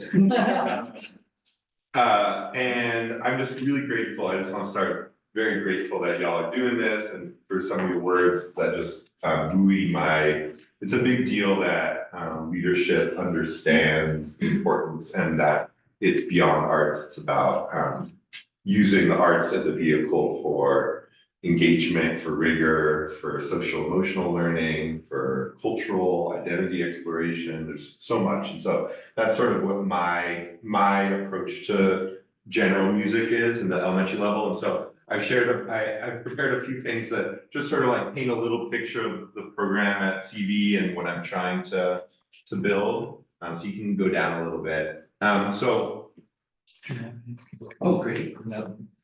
So my focus is fostering a lot of things through music, and I love music. I'm a musician professionally, but I also believe in these other qualities that music is a really amazing gateway towards: curiosity, growth mindset, rigor, belonging, movement. I'm sort of like low-key also dance and PE class, interdisciplinary exploration. I really see music as a place to teach history, geography, economics, science, math, there's all the integration is really key.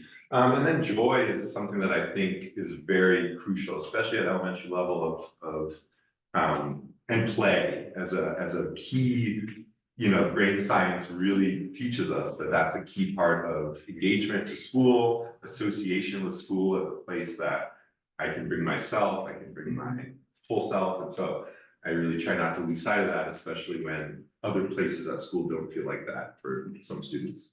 My approach is culturally sustaining work. So I do bilingual Spanish music instruction, but I also really try to incorporate a lot of diverse music repertoire. And I'm trying to build out a curriculum sort of as I go that looks a little different than traditional music education, definitely different from the one that I received, that really centers who is in our classroom.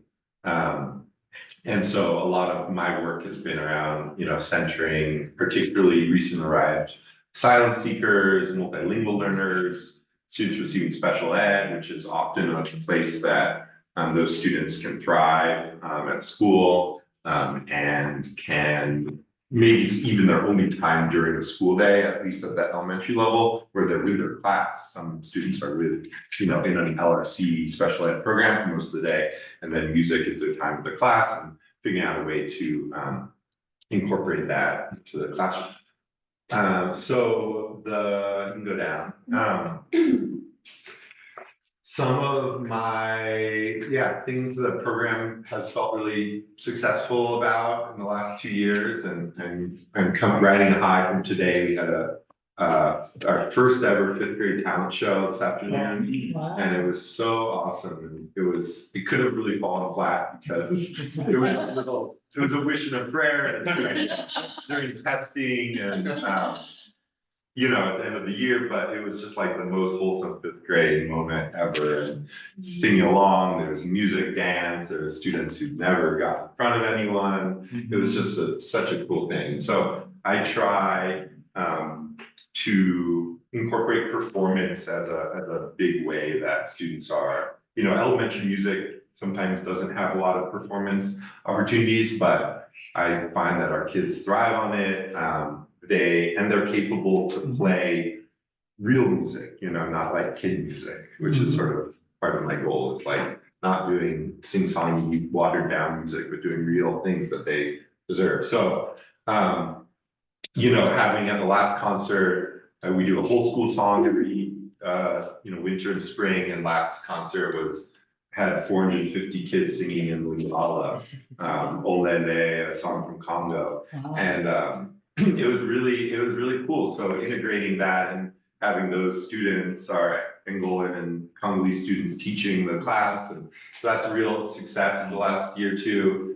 This year I did a ukulele unit, and this is sort of speaking to directly sort of what is possible when a program is funded. I'm right on the edge of this for my program, but I've just gotten almost enough ukuleles for 1-to-1 in class.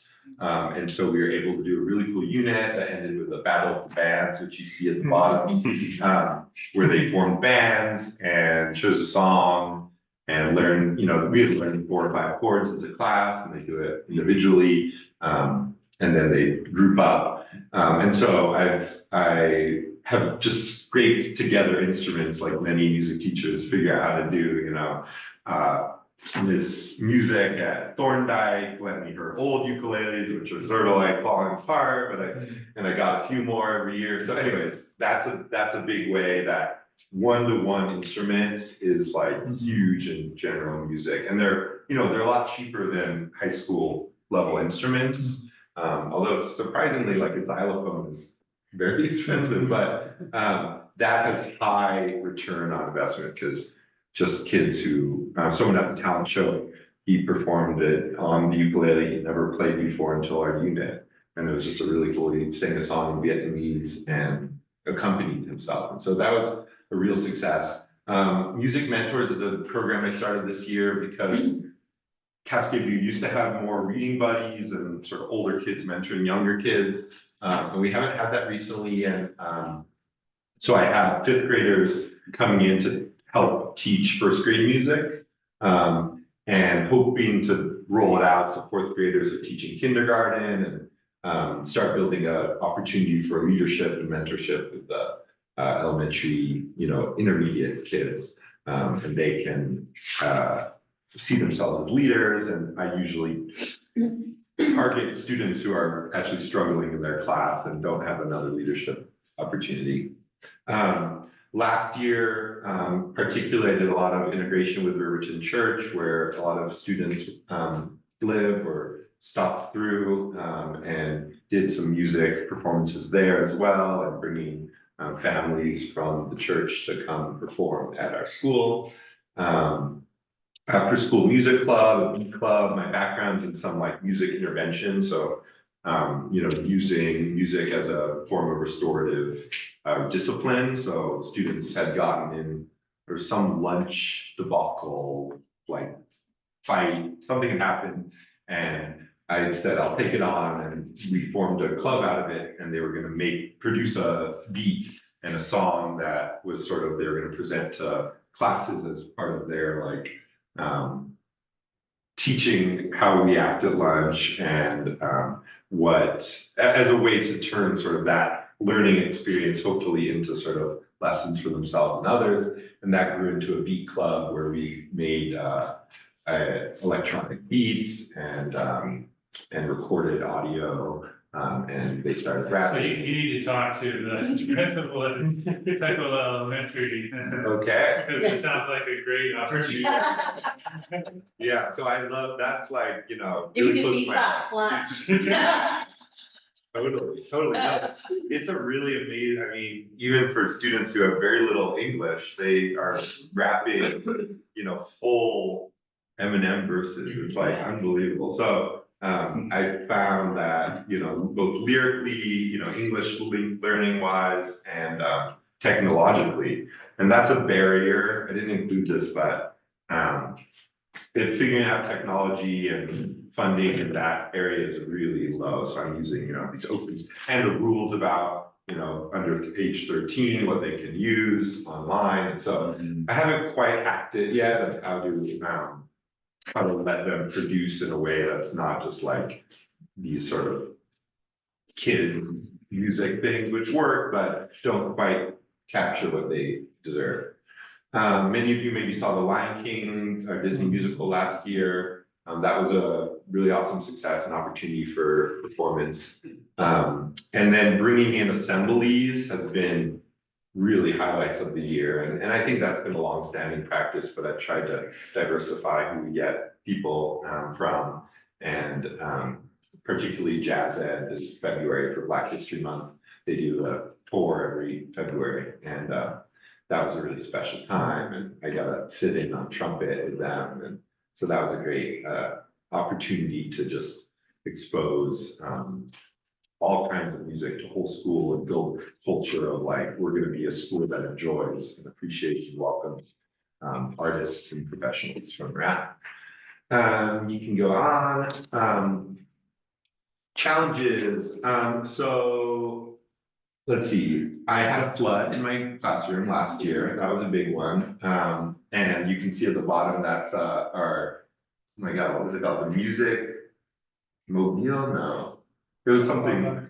Yeah, we did music on a card, as Mr. Kaufman is all about. And we adapted, and I just, pile djembes all of them, and we would, one kid would get, selected to push the cards in the next class. And so we adapted, and that's, the restoration of the music room. But that was definitely disruptive.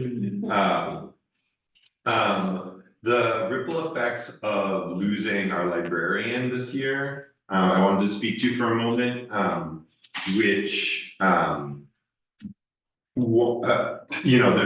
there's a number, and this is sort of notwithstanding just the value of library and literacy and opportunity for students to be read to. So notwithstanding that, it means that general music and rotations end up combining classes because there's not 4 rotations, but there's 4 or 5 sections of a grade. And so that's been a trouble, is having, 30 plus 32, 33 first graders in a class, has caused, I think, my first graders are getting less out of music because they're just in such a high stimulus environment of so many students, as well as just our schedule has changed. So I don't have time now to follow up with any of the, I see 450 students a week and 120 to 30 a day. And they're not just faces and names. I really sort of tapped in and tuned into every student. And I would love opportunities to be able to follow up with them. Things happen in class, and 2 minutes later I have another class, and it's back to back. And so having lost that fourth specialist loses a little bit of leeway there. And so some of this is, my challenge to figure out, but I'm sharing this because it impacts y'all, as well as just the schedule this year has been so demanding that I have not had, capacity to do after-school programs, which is where I think a lot of value is. Notwithstanding that they also have, there's no budget for that right now. So Beat Club and Disney Musical was all volunteer time, and unlike sort of coaching or other after-school programs. So figuring out a way to make that sustainable for our elementary specialists, and this probably applies to secondary too, would be important. Multilingual support, so all the things that, you know, all the work that we do to make sure our multilingual students have support, our social emotional learning in school, all of that is experienced in the music classroom as well, in the arts program. And so having, for instance, Cascade View has a really high Dari and Pashto speaking community with no one in the building that speaks those languages. And so building in support for that is going to make an impact, obviously, in homeroom classes, but in my program as well as, conflicts. I can handle Spanish and Portuguese pretty well, but conflicts with Afghan students is harder, and we end up putting a lot of translation on students, on second graders, first graders who have a little more English. And so just to be aware of that's happening and impacting us. And then my own learning curve is still a challenge for me. I'm building out this program and curriculum and learning what works and what doesn't. And so I'm on the road to find out right now. So hopes for next year. Some support that would be really helpful. I'll end with that. Some hopes, some dreams is like, I would love some more, a touring ensemble from our school. We have like amazing percussionists particularly, but I would love, I know in the past, students have come and performed for the board or come and performed at events, and we've had a little of that, but I'd love a West African or Latin drumming ensemble with mentor artists. I wrote a grant for that actually this year. I should find out in June to bring in mentor teaching artists who are culture bearers of that music, because I try to represent it with integrity as a white person. And so I'd love to build that in, bring in family. So some of that has a cost component. I'm working on interdisciplinary units that sort of like tie into what students are working on in other classes. I have a whole science and music curriculum I'm about to start for the end of the year and trying to tie that into some of the math standards. So that's one of my personal goals. I'm sort of in an on again, off again relationship with reporters. Whether to go. Let it go. It's just, I haven't done it yet, but I can see why people do it. Do I really want to go there? You don't like it?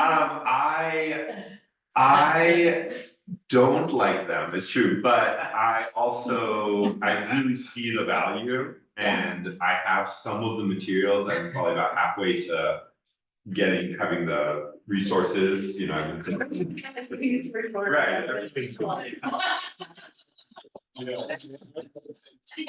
Yes, But it is, I got the clarinet, played 2 kinds of saxophone. Exactly. Bands right up to college. it's a huge, Yeah, there's it's like huge the value. start.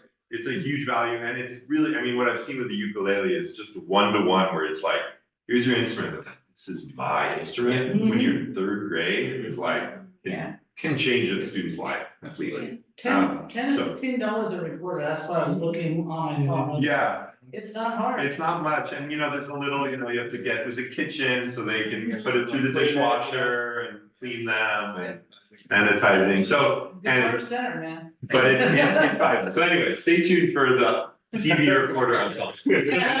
Sorry, go up one last thing on the support needs. One thing that I don't really know where it comes from, we talked about instrument, budget, SEL supports, ML supports, they brought that up.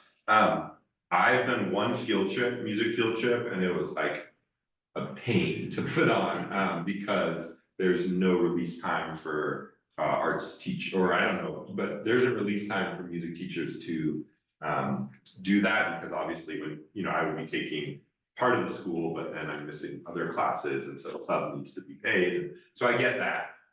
It ended up working out because I had a full self in the class I was taking, and worked out, but it was one of the coolest things. I brought them to More Music at the More Theater, which is a youth, it's like high schoolers from around King County who perform, and they're like incredible, and they came backstage, and they're only like 15, but the 9 and 10-year-olds are like, they're celebrities, you know? And so anyway, so there's just a lot of opportunities for music field trips. I'm lucky that some of my colleagues at CB, you know, they took some kids to Stomp this year, which would have been great, and relevant for my work, but haven't figured out how to do that. So just something to keep in mind.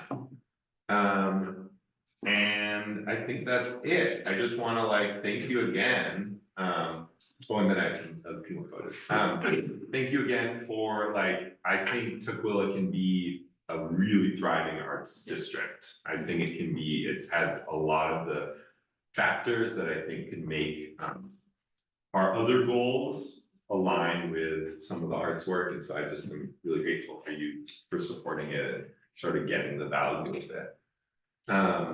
This is, winter concert, students did the Haka, which hopefully they're gonna be doing this Friday at our. They were amazing. I was there, I was principal for the day. Oh, yeah. Yes, they do. It was so And the cool. kids were amazing. It was so They were cool. good, yeah. Yeah, go up a little, there's the Filipino Tinikling dance. I luckily inherited those poles, but they're completely beat up. And so I have to get a new set for next year. It's one of those examples of like one-time expenses that has about a 5 to 6 year tail on it. Some go down, and those are just some more, you know, picture the program. Do you, are they too young tonight? I mean, piano, that was the first instrument after the recording. So, if you go up to the very first slide, I have a picture of our piano lab. It's. They're all electric. Yeah, they're all electric right there. It works. I have 2 to 3 to a keyboard, and the piano. These are all things I've inherited from my predecessors, and the like top and the bottom of the keyboard don't work. So it's messy, but the kids love piano, and I'm a pianist, and so I play a lot of our upright, and they're always wanting to play. So Bulky, but there's a lot of people of my generation or just above or have legacy furniture, including upright pianos, etc. They can't give them. Right. Totally, it's hard to find a I place. know it's a space issue, and Yeah. probably a tuning issue, but I know that's one instrument that's incredibly prevalent. Just, Totally. it's not cool, some electric keyboards. No, but they are. Great piano. I mean, maybe some of that apathy comes in later, but my K5 kids are obsessed with piano. They're always want to play, and it's sad that I don't always have time. So I do it at the end of the year. So the last 2 weeks of June, if you want to come by, we'll be doing piano lab. I would love it. Yeah, you're welcome to anytime. So I'm gonna make sure that for time. Oh, yeah. That's good, I just make sure everyone else, because we invited all of us, so we asked Michael to come and do a presentation. And we've asked everyone else come just to share like a couple of things about their programming. So I'm gonna make sure we have voice for all of them so that we can get to the full discussion. So I wanna make sure that there's just anyone who wants to add anything, and then we'll make sure we have 2 people online as well. So just wanna make sure we can go through. So going down, just make sure anyone that wants to talk, or if they don't want to, but anyone want to add anything or share anything that they just want to add? And if so, remember, introduce yourself, your school, and the program, and just anything you want to add to the board. If you guys can go straight to the comments with Morgan Music or Shay. If Shay, those are the maybe they can talk, and then we can have the 2 to talk. Who's presenting? Whose presentation is that? This was one that was sent to me yesterday, the one that's on screen right now. Great. I don't know who sent it. This is the one I sent. Okay, great. But this is the one that was the first one I sent, and I was like, I sent you a different PowerPoint after that.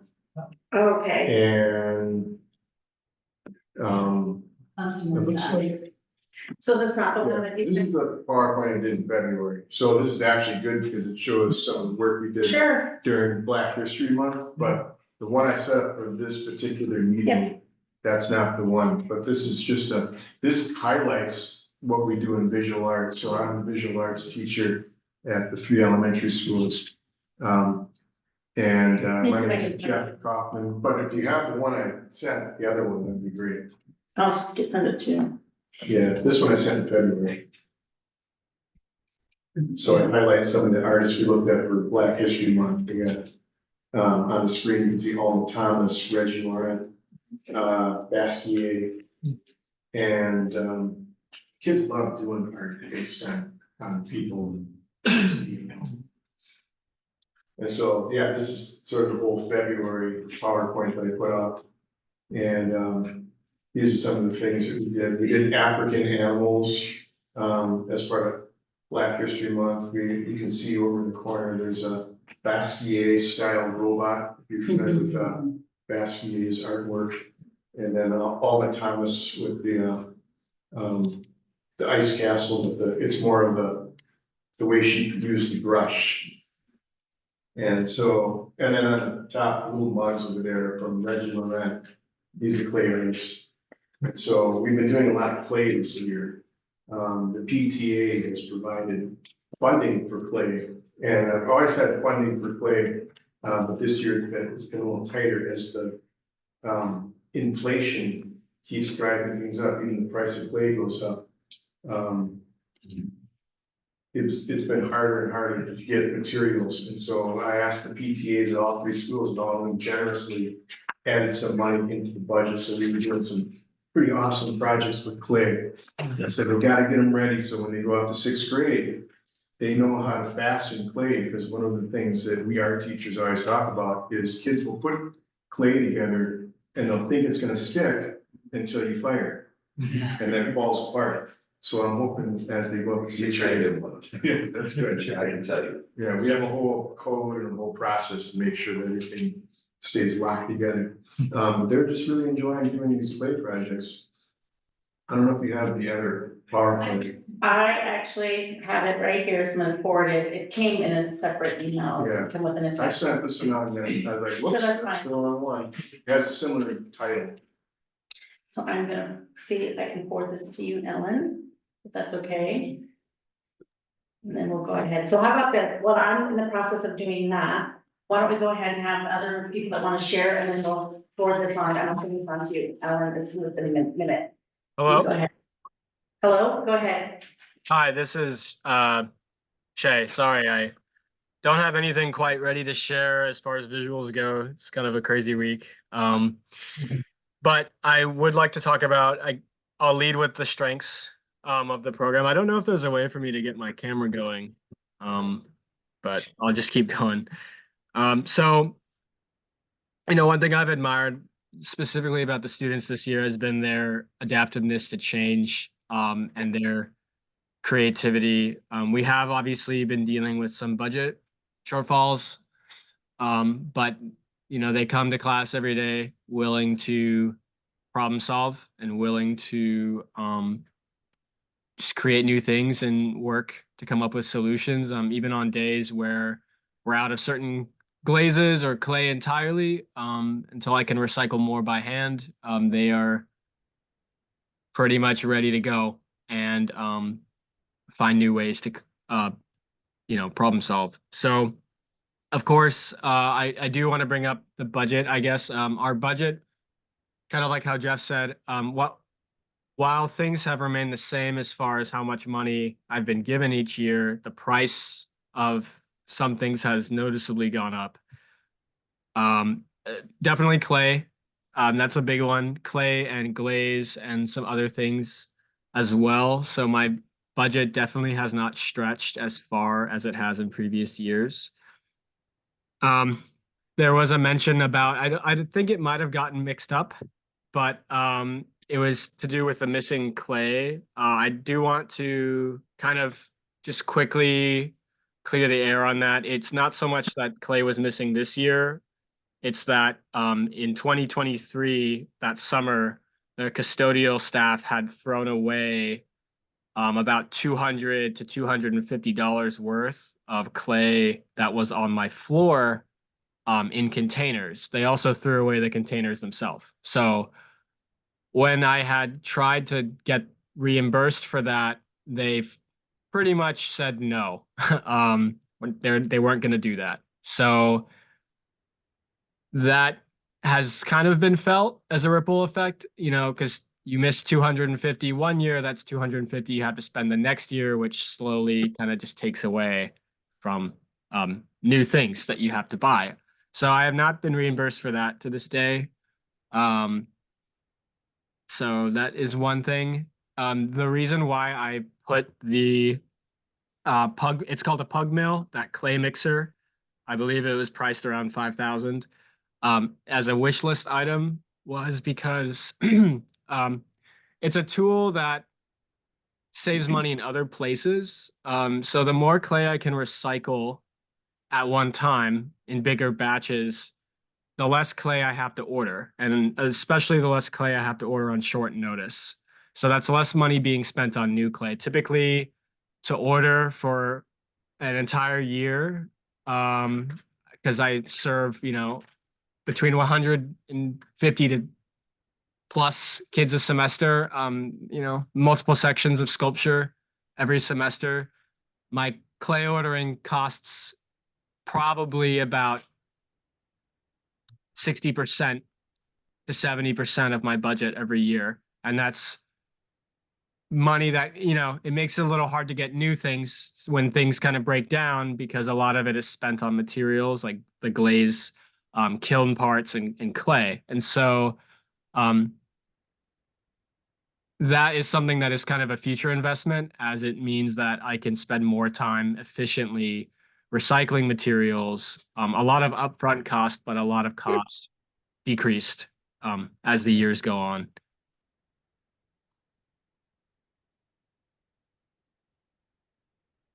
Thank you. Thank you. Before we go to Mr. Kaufman, I just want to see if anybody else wanted to speak from the arts specialist. Anyone else? I can chime in and back up. Yeah. Shade, like there, a couple of years ago, there was supposed to have been a grant that we had where we could kind of put a wish list together. Order some things that we needed. And that was the big one for both of us, was a pug mill each. We went and did all the research for it, figured out what it was gonna cost. And then something happened with the money, it fell through.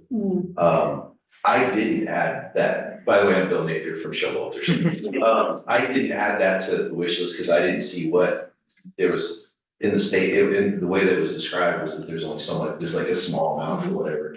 I'm not gonna request that or anything like that. I've been doing it by hand. There's a lot of clay. I've got hundreds of pounds to recycle. I don't mind doing it. I get a lot of it done in the summer typically. But yeah, if there is something for him, that would help a ton. Just to throw that out there. And I mean, if we're talking budget stuff too, my only request would be just to keep my budget the same. I spend a lot of money out of pocket. I don't mind doing that actually. I spend most of my money at the beginning of the year.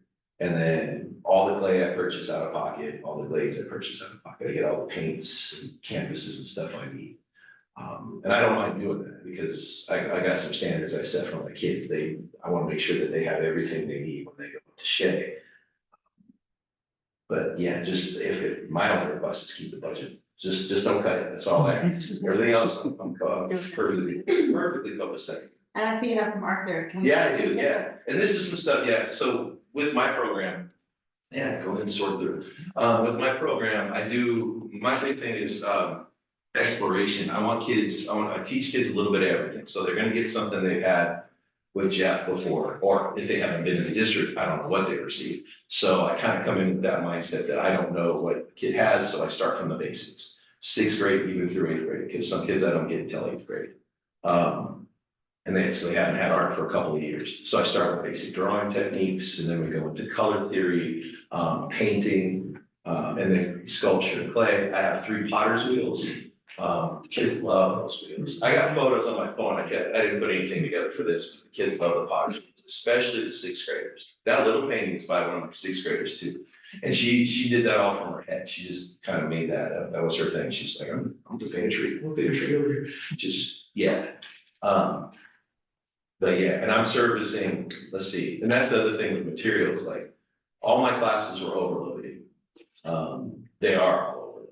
And then I also took, I'm teaching during my plan time this semester because we needed somebody to step in, and kids want to be in the class. So that's the main reason I do it. I don't care about that. So yeah, it's not, so as far as like, cause you got those replenishables, you gotta keep going with. So yeah, I've spent a little bit more money this year.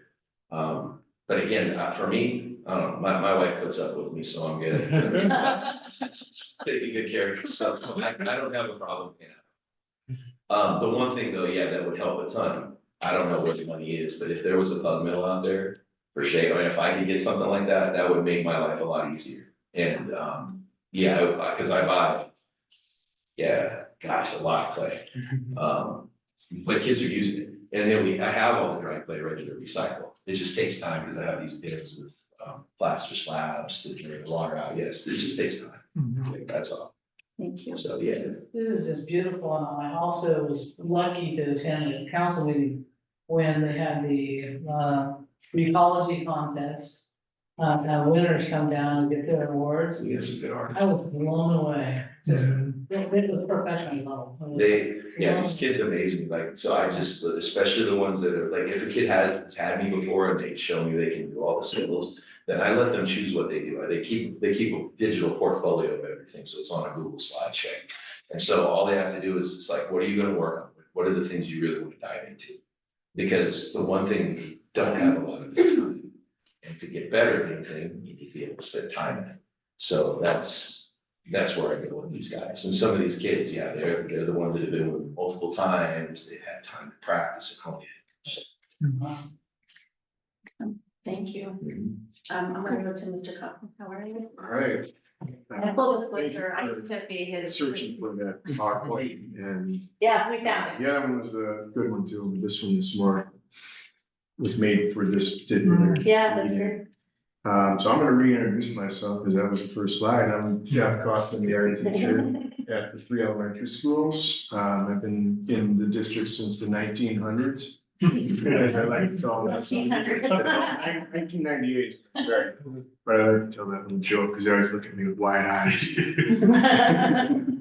And, yeah, it's just a great place to work. It's one of the things that I really try to focus on with teaching visual arts is to connect with culture and heritage. And we look at every month that comes up, there's always something that we can celebrate. Starting in September with Hispanic Heritage Month, and now we're in, this, I always have a hard time saying the whole thing, Pacific Island and Asia Heritage Month. It's like so many words in one little sentence right there. So as you look at these two slides, this is some of the work the students did. You could probably take a guess which month or what culture or heritage we were trying to honor and learn about in that slide. So I can guess what one, the clay one over there is the terracotta warriors from China. Yep. And that was the other slide is from Tukwila. They did a Day of the Dead celebration. at Yeah, they PTA have last those. year. And so we did all these sugar skulls, and that was neon paint. Yeah. And we kept I had black lights when we did it, and I said, okay, we're gonna turn on the black lights. And turn all the lights off, and then we turned on, and they just lit up, and the kids lit up their faces. And then they looked at their hands. And I was like, you got a lot of paint on your hands. It just doesn't show up until those lights go on. I was like, it's a good thing I didn't show it. You did that also so those that look like metal masks. Yeah, yeah. We had those martillos, which were on display, by the way, at the CMAR clinic at their Chicano Latino Historical Museum. Anyway, it was amazing. So that art was amazing. The kids were so proud of themselves. Oh, Yeah, we took so a field amazing. trip. Yeah. The kids had they had their metal tin art at the museum. And they went to the museum as a field trip. I went on the field trip for that one. And they learned, it was a good field trip. And that was Stephanie Aragon, who kind of spearheaded that field trip. So just another example of sort of connecting culture and heritage. I really like we're in the Pacific Northwest, so we have the whales from the Northwest, and during Ramadan, we did a moon motif, and one of the teachers got up, Mohammed, and he explained to the students the significance of the moon, and I learned something listening to him. But the kids sort of they came up with their own idea, like, what do you want to put in the moon? So That's one of the interesting because- big benefits, oh, go ahead. That's interesting because the Fifth Avenue Theater that came down with their, it was all about the moon and different Vietnamese and that's exactly what you're talking about. I mean, it's a part of culture in almost any area of the world. Yeah. I don't know if you've been to if people have been to Tukwila, one of my favorite things I did this year was we did dragons. They were very snake-like to kind of celebrate the year of the snake, but we put a dragon head on them. And they're hanging up in the hallway still. I was like, I'm not taking those down yet. It was too much work putting these up. And the kids all did a little section of the dragon's body, so there's like 3 of them snaking through the hallways. Pretty nice. Leave them up, we're doing instructional rounds next week. Yeah. Yeah, Oh, it's okay. Every time you go to the elementary schools, there's artwork hanging up all over the halls. Especially Thorndike has some of the best walls for hanging work. I mean, it's just, if I were to say one of the challenges is like Cascade View has the hardest walls to hang work on and show. Right. And Yeah, they're it's all just the way the school is built. separate, And yeah. then Tuckvilla's got sort of, the bricks are texture on it, so it's hard to get things stick. But I've gotten really creative in how to hang work. If you walk through the halls, you'll see, like the dragons hanging at Tuckwilla. What's for you? Another thing I'm proud about, and I believe is a great benefit, is our MLL students, how they thrive in visual arts. I tell the story all the time because I see a lot of kids, they're all 3 elementary schools, and I don't know if the child speaks English sometimes or not. And they're just right up there, they're creating, they're not a problem. They're watching, it's a visual subject, and I'm gonna start talking to them, and they're early English speaker. And they're, this is a place where they really feel comfortable, they thrive. I see this all the time. Just using glad strategies. It's glad strategies, it's glad strategies in a nutshell. And we are teaching language too, so there's always vocabulary out. Another thing I wanted to point out with our visual arts program at the elementary level is before I go to school, and because I go to a school every couple of weeks, I go to a different school, I'll ask the teachers, what are you studying? What is your curriculum? What are you focusing on? And they'll tell me, they'll say, we're focusing on geology, we're focusing on salmon. So these are 2 examples right here. Girls are painting, it's hard to see it, but it's a volcano that's been cut in half and went along with their geology unit. And then the 5th graders in that picture are finishing up their salmon. So they were studying the life cycle of the salmon. And we literally created a salmon stream that was in the cafeteria for a while, and it fell down. And now they're gonna use it as their background for the 5th grade graduation. So my big thing is I'd love to connect, like, what are they doing in the classrooms? Whether it's a math subject or it's literacy or it's science, those subjects all intermesh so easily with visual arts. I mean, I have no problem with it, so I just, best ideas is just, what are you doing in your classroom? And the kids get really invested and excited when it's, something they're learning about with their classroom teacher as well. Challenges, funding, we're $500. I mean, it's not, I feel like Bill said, that's, I feel like it's a good amount of money and it keeps me going, but I wouldn't mind a little more, because it feels like we've had $500 for quite a while, and inflation has hit us, so it'd be nice to have, just a little bit more for each school. The PTA, like I said, has helped us out this year with clay and glaze. That was great. And of course, I have to throw in there the amount of art time. I know we're in a budget crisis, but we used to have 2 art teachers, and now we're down to 1. And I'm grateful to be here and the one art teacher, but it was nice when we used to have two. I started my career here as a part-time art teacher, and there's a full-time art teacher, and then I got her position. And then there's another part-time person, but we're down to one, you know, which is fine. So the other place I would suggest, and we also talked about PTAs, so the Federal Children's Foundation is a place to go if you know, see if you need some money for art supplies or whatever. I know they, I was kind of encouraging KKU when they did the Disney Lion King, you know, let's not do it in the Cascade View Gymnasium, let's do it down in the Performing Arts Center, and they needed some money to get the students down there, and they went to the Federal Children's Foundations and they got it. So I just encourage, you know, if you have ideas about needing some more money, consider them as well. Oh, yeah, and I thought about donors choose. Yeah, just another one. Yeah, so I have some ideas churning. Good. You know, there's places to get funding. Yeah. And we're elementary, so we don't need a lot. Right. Even that like extra $200 at each school from even like donors choose would be a big boost. You know, that little boost from the PTA was huge. And I just remind everybody, because I've been following Donut Shoes for years, that we have about an 80% success rate in this district with Donut Shoes, just because of the teachers write it up so nicely and it appeals to everybody. So you high likelihood you're going to get it.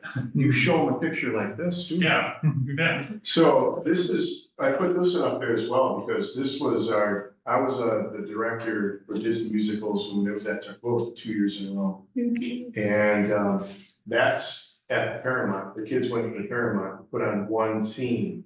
It was, and I know that they will let you keep, you know, doing Disney musicals in school. I mean, they're ready for us, but the people I worked with on the staff were that we volunteered first year. And it was a lot of work. I mean, it was great. But it was 2 days a week, and we went from 3:30 to 5. And then it went all the way till April. And then the next year we said, can we get a stipend? We just want, I don't know where we got the stipend from. So I think Katie Hugo kind of pushed that, and we ended up getting a stipend for the second year. And that's when we did Aladdin. We did the performance, I don't know if you remember, if you were here, we did the performance at the high school theater for both Aladdin and Lion King. And so I went up there and illegally ran the lights. You can't do that, you're not trained, that's, okay. Well, we have high school students that can run the lights, talking to them. Yeah, I probably shouldn't say that. But yeah, that's interesting.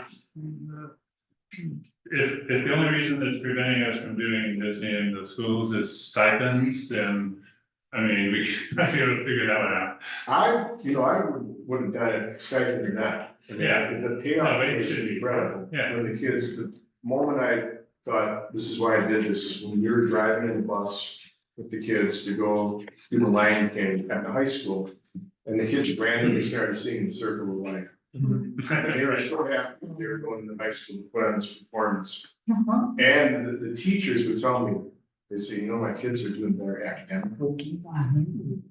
They said they're motivated to be in school because they have this thing they do after school that they're really enjoying. It's the same with the visual arts student, motivated to come to school. They're motivated to have something they can really say, I'm successful at this. So, yeah, Disney musicals, somehow, I know it's easy to just bring it back. We just need to find staff that want to do it, because it's a big commitment. I think the stipend is sort of that carrot that people are like, well, I'll do that now for a small stipend. So it's always available, you know. I know the Disney people are always would welcome us back in. And we're always part of the Disney culture, though. They always send us emails saying, you know, so once you're in, you're in. Nice. Well, I will tell you, I'm the president of the Children's Foundation, and the vote went around to figure out how to do it right and legally, because we worry about transportation options, so we just did a full grant. We were eager to support it, so just so you know, yeah. Thank you. Thank you very much. I will make sure that you have an opportunity to share, and then I think there's one more person online, but go ahead. Okay, yeah, I can make it pretty quick. My name's Aaron Baldoff. I'm the choir teacher and the new drama club advisor at Foster and Showalter. This is my second year in the district. And I'll start with choir. I think both choir and drama have like seen huge growth this year. In choir, we doubled the amount of students who are in choir at the high school, which is awesome. It allows us to do way more music. It allows us to do it just gives us more opportunities for things that we can present. When Ms. Proctor and then the board reached out about having our teachers share, the first thing that I did is I just sent out a huge Google form to all of my students. I think their input is the most valuable thing in situations like these. So I want to share a little bit of what they said they think their successes are. Because I think it just speaks to the power of the arts and kind of what you brought up earlier of the arts as a way to reach your full potential, not necessarily just do a fun thing that I like or whatever it is. Like it is building so many life skills that carry with them to other areas of their life. So some of the successes that came from them were there's a huge sense of teamwork and community and self-expression. Multiple students said that they feel the most comfortable stepping out of their comfort zone and trying new things in choir. A quote that I liked was people actually put effort into it because they like it, which they felt like they're not seeing in other classes necessarily. So it gives them a space to say, I really care about this thing and I want to like really put effort into making it better and making it the best that it can be. And I would say in both choir and drama, we saw that this year. I'll talk about drama in a second, but just the sense of community and like you said, joy that I see like daily in choir and drama is incredible. And I think that is kind of easy to overlook, but it shouldn't be, because that is a huge thing. It's like you said, why people come to school sometimes. So I think that's kind of, as a teacher, my biggest success in choir this year has just been seeing that sense of community spring up almost every day now at lunch or in advisory. Sometimes I have students coming to my room just to like play guitar and sing together, just because it's what they like to do. So I think just kind of creating that space at school is a huge success in and of itself, but also our performances this year have been really fun. In March, we did a Pops concert, and part of that Pops concert was a project that students did either individually or in small groups, where they picked, I didn't really put any limits on it, unless I said, if you submit a suggestion for a song, and that like there's an issue with it, then we'll have a conversation. But I didn't really put any guidelines on it to start. And I just said, you get to pick what song you want to sing for this project that we'll do in class. And I worked through, we kind of had like one-on-one lessons with the groups or with individuals. And then if students wanted to, they could perform it at the concert. So we had, I think 11, I would need to look at the program again, 11 small groups or individuals decide that they wanted to do their song at the concert, which was a huge step because in our first concert, it was a struggle to get anyone to audition for solos. They like did not feel comfortable singing alone in front of people. So to all of a sudden in March have 11 groups or soloists come up and say, yes, I want to like present this thing that I'm proud of the work that I put into it. Is a huge success. And not only that, but it gave us a really cool opportunity to see cultural and linguistic diversity. Multiple students did songs in their native language. They presented to the class and shared like what the song is about, why it was important to them. It was just a really cool way to learn about each other, but also give them that confidence to perform. And so I would say like those have been kind of the biggest successes in choir this year. We also did some community performances in like with the Shea departments. And I would like to do more things like that next year. So that's kind of getting into hopes, I guess. But more community performances. I would also love to connect with other teachers in schools more. So one challenge I think that we faced with choir this year was field trips and finding ways to either with transportation or just the cost of things or release time, just finding ways to get out and see performances. I tried to organize a couple, it just didn't really work out this year with our budget or with timing or things like that.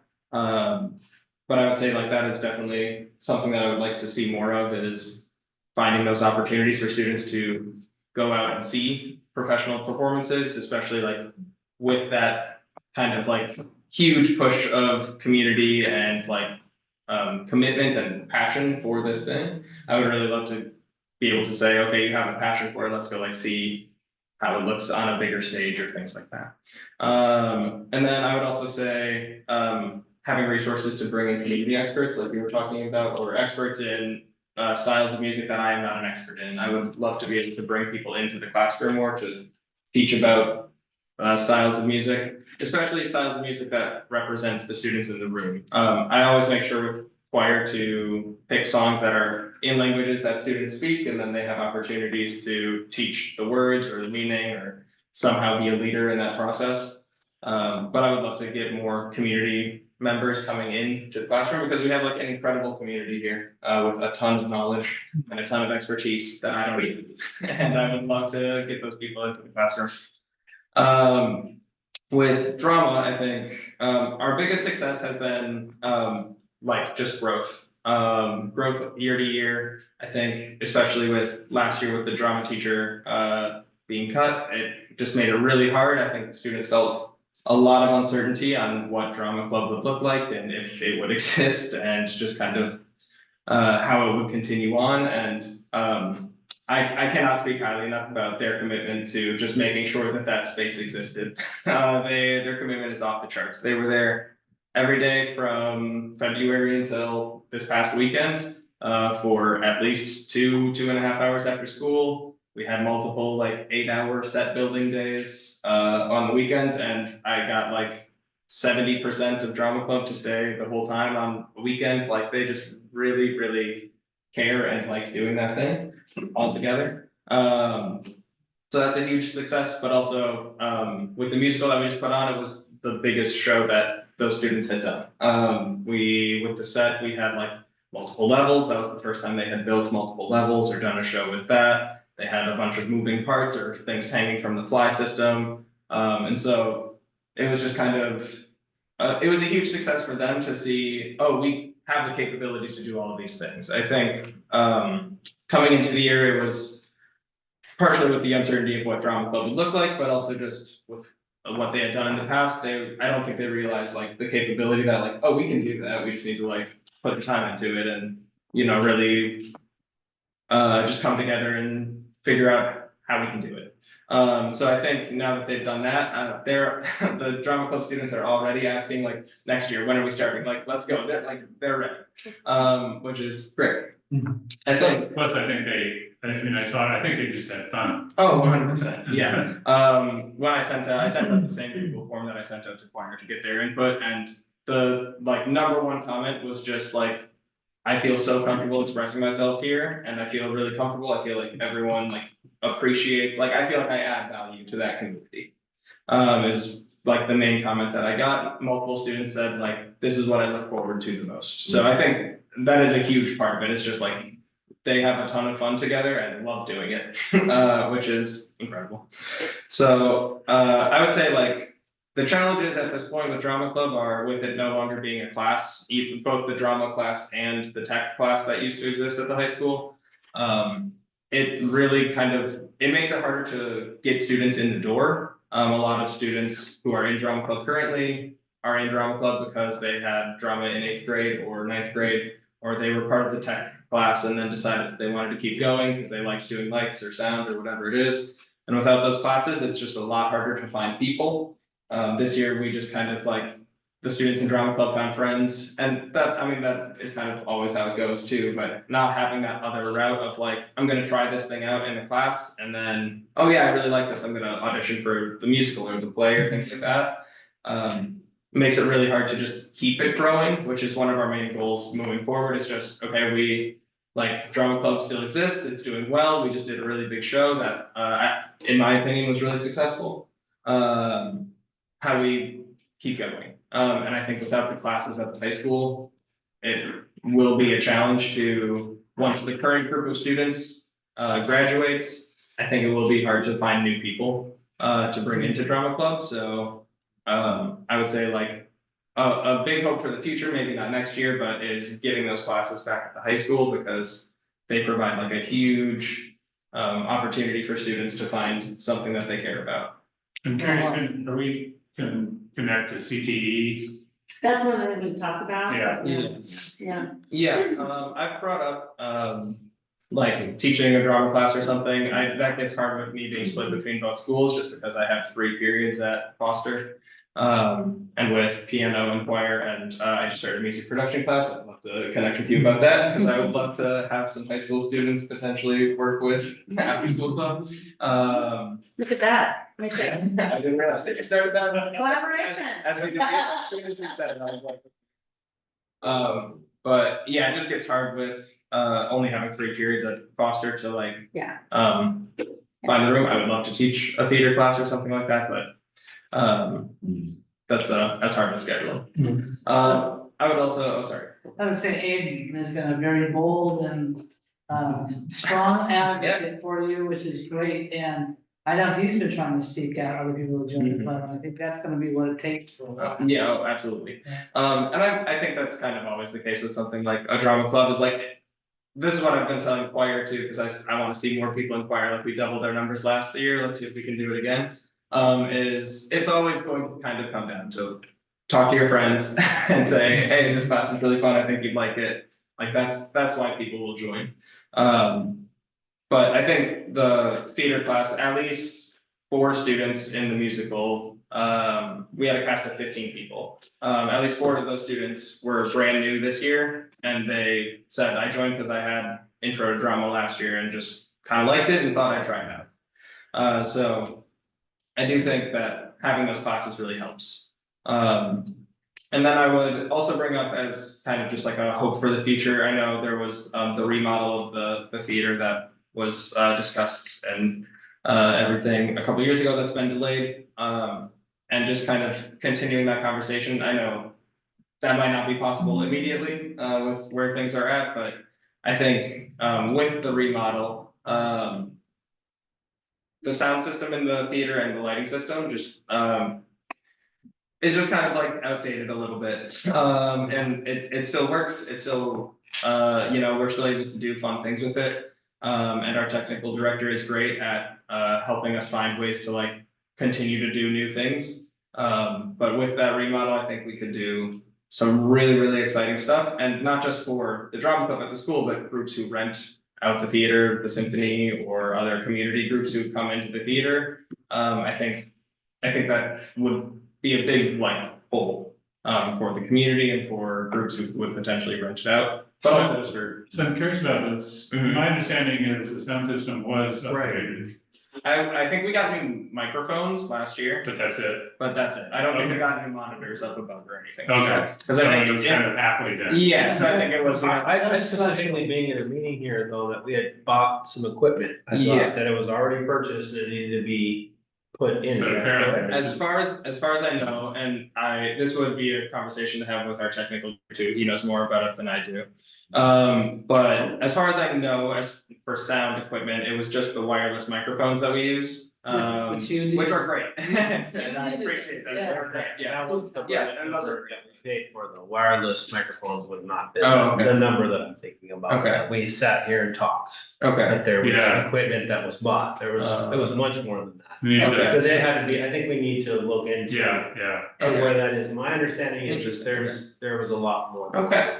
Okay, because again, We'll find out. let's find out. Might be one of those things where you have to do it between Well, school years. yeah, and I know- In talking to the technical director, some of that, I think, from what he said is, we maybe bought some things, but we can't install it until some of the infrastructure I in the think, theater I think is. it's Yeah. that piece of it. Yeah. We need to more, yes. Let's find out. Yeah. Okay, yeah, I was gonna say, let's, yeah.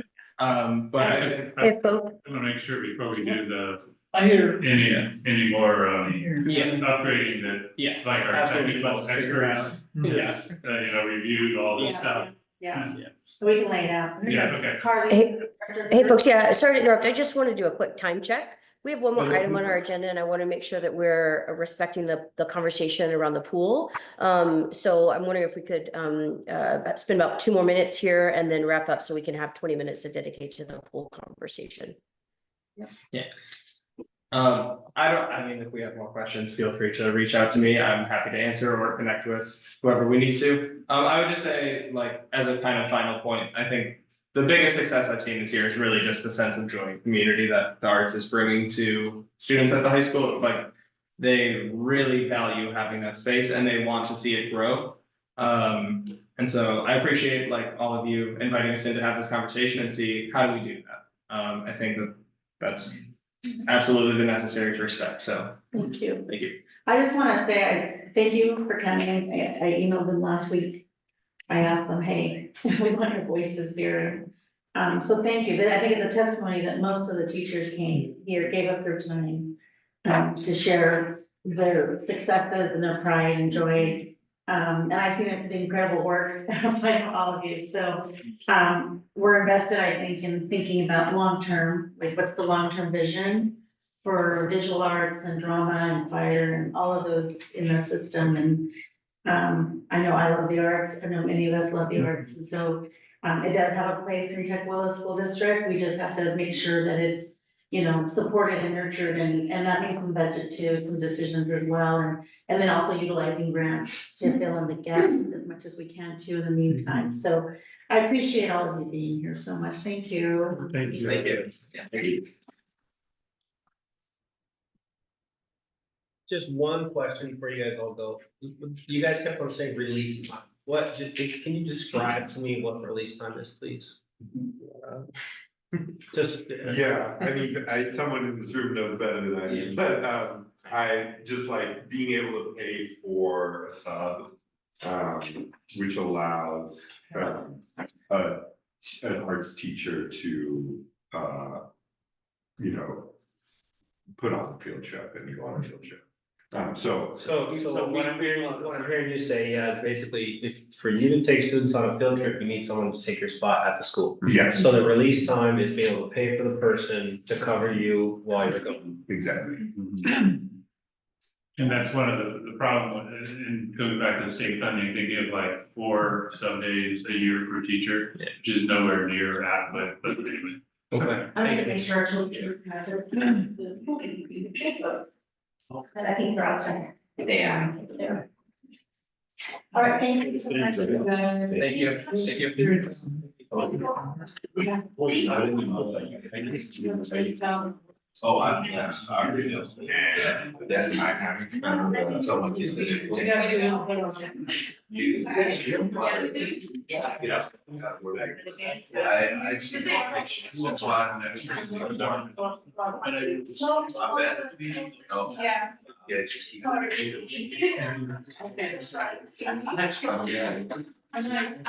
Thank you.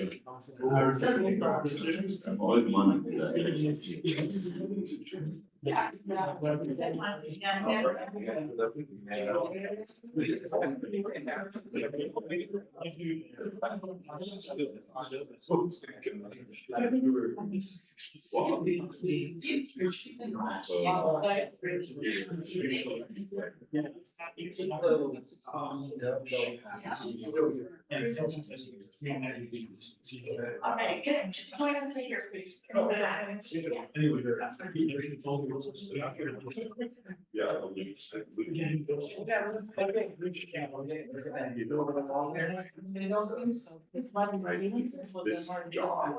you finish, no, it's fine. It's not, sorry. Thank you. Yeah.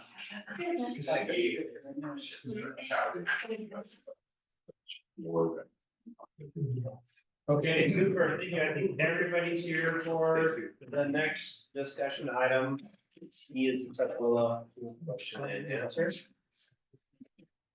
And we pull up the pool response to the memo that was sent to the board and the pool, just so that it's a frame.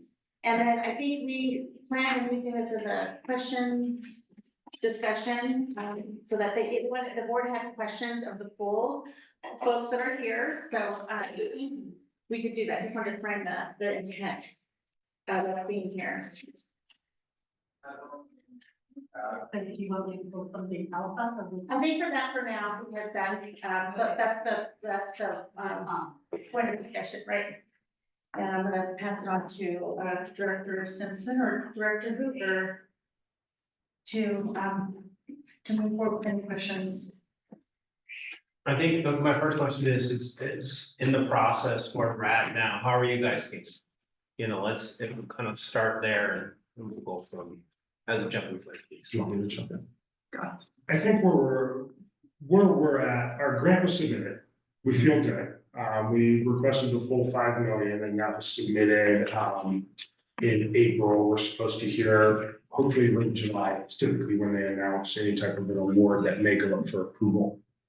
With that said, that's kind of where we're at. So we feel good with our project. We feel good with kind of the stages of leading to future potential development. It's just more of, does this site work? Does this site meet the needs, and or is there opportunity still at our current site to continue to think long-term vision for a project? And part of what happened with the grant is it really made us have a better understanding of our timeline, our current facility, and realizing that we're in a bit of a faster timeline than initially anticipated. So we are moving forward deliberately. So we will be looking forward to conversations, moving our project forward, which is site dependent because we can't do things like RFQs for design, 30% design until we know where we're going to be. And so that is, that's where we're at. I don't want to jump too far ahead. I want to really listen to what you have to say and what questions or concerns you might have with us being on the site, or what your vision is for aquatics in your schools. Thank you. Guys, any questions while I'm here? Sure, so I was looking at this memo, I guess it seems like it's a certain amount of it is, responding to, sponsors thing here, and so it seems like most of it's related to the current lease and things like that. So the first, there's reference to the interlocal agreement that was, I guess, done in 2017.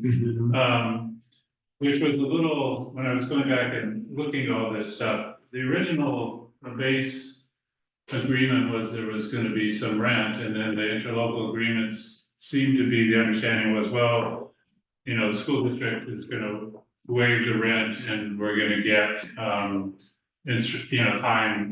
time in the pool, instructional time. But my understanding is we never took that. Yeah. So, okay.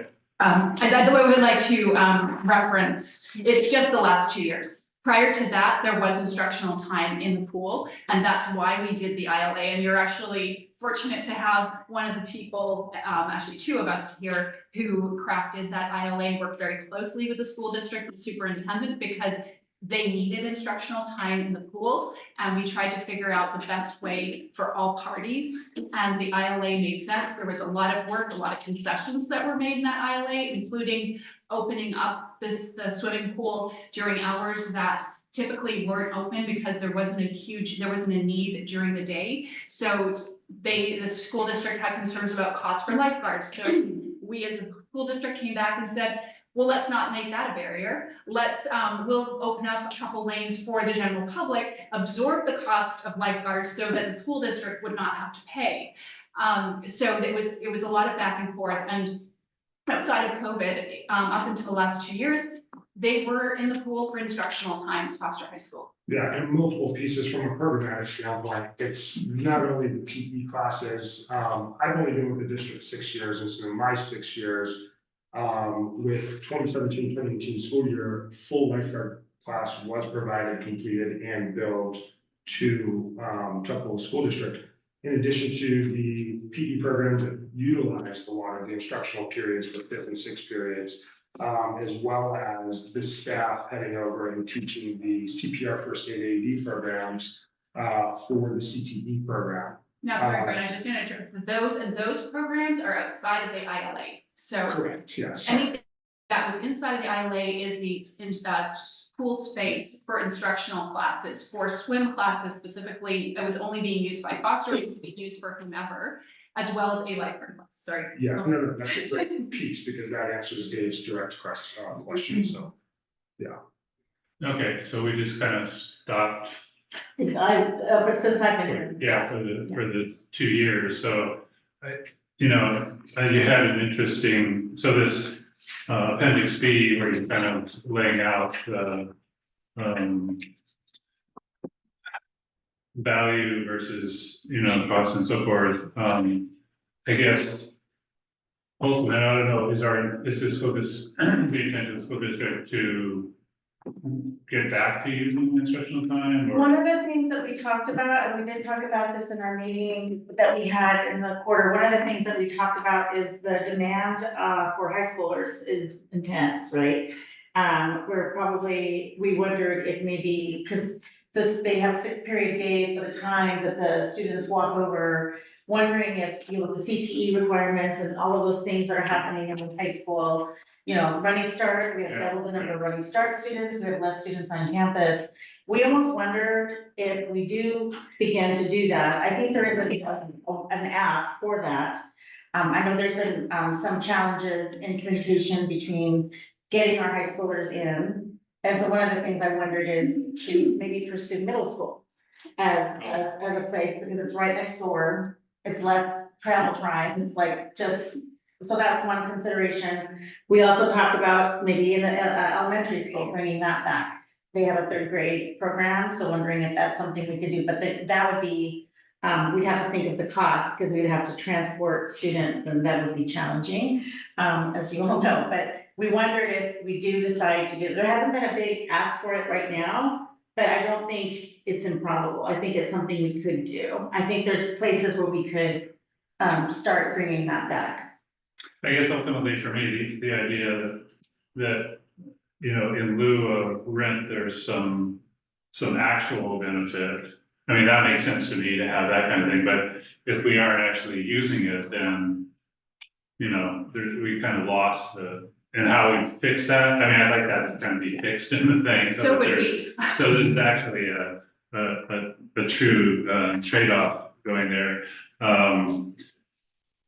So, okay, then the other discussion came up about the swim team. So I guess another way to do that, I mean, if we're actually using it for the swim team, but that's not getting, going against the offset, then that may be another way to fix that. And I'm just interested in just exploring ways to kind of, because the premise of this whole thing was that each side should get some value out of this. And it sounds like for whatever reason, we kind of lost on this side. So yeah, it would be good to get that fixed, and then. And our loss is for not stepping up and taking advantage of agreement, right? So we need to add, what I want to know while you guys discuss this is, do you want that in the contract? Or do you still want to keep an ILA going? Keep an eye on what? An ILA, interlocal agreement, that's where a lot of this stuff lives. Yeah, and maybe that And this, needs to be, We have probably talked to our attorney about what makes sense, but. yeah, And that's- As you're talking about this, I don't know what the pool wants and what we want, but maybe I discuss whether some should go into the agreement, not into the contract, right? So Kate, are you talking about what contract are you talking about? Well, I may be saying like the lease agreement or whatever it is, and you have a separate ILA for a reason. Yeah.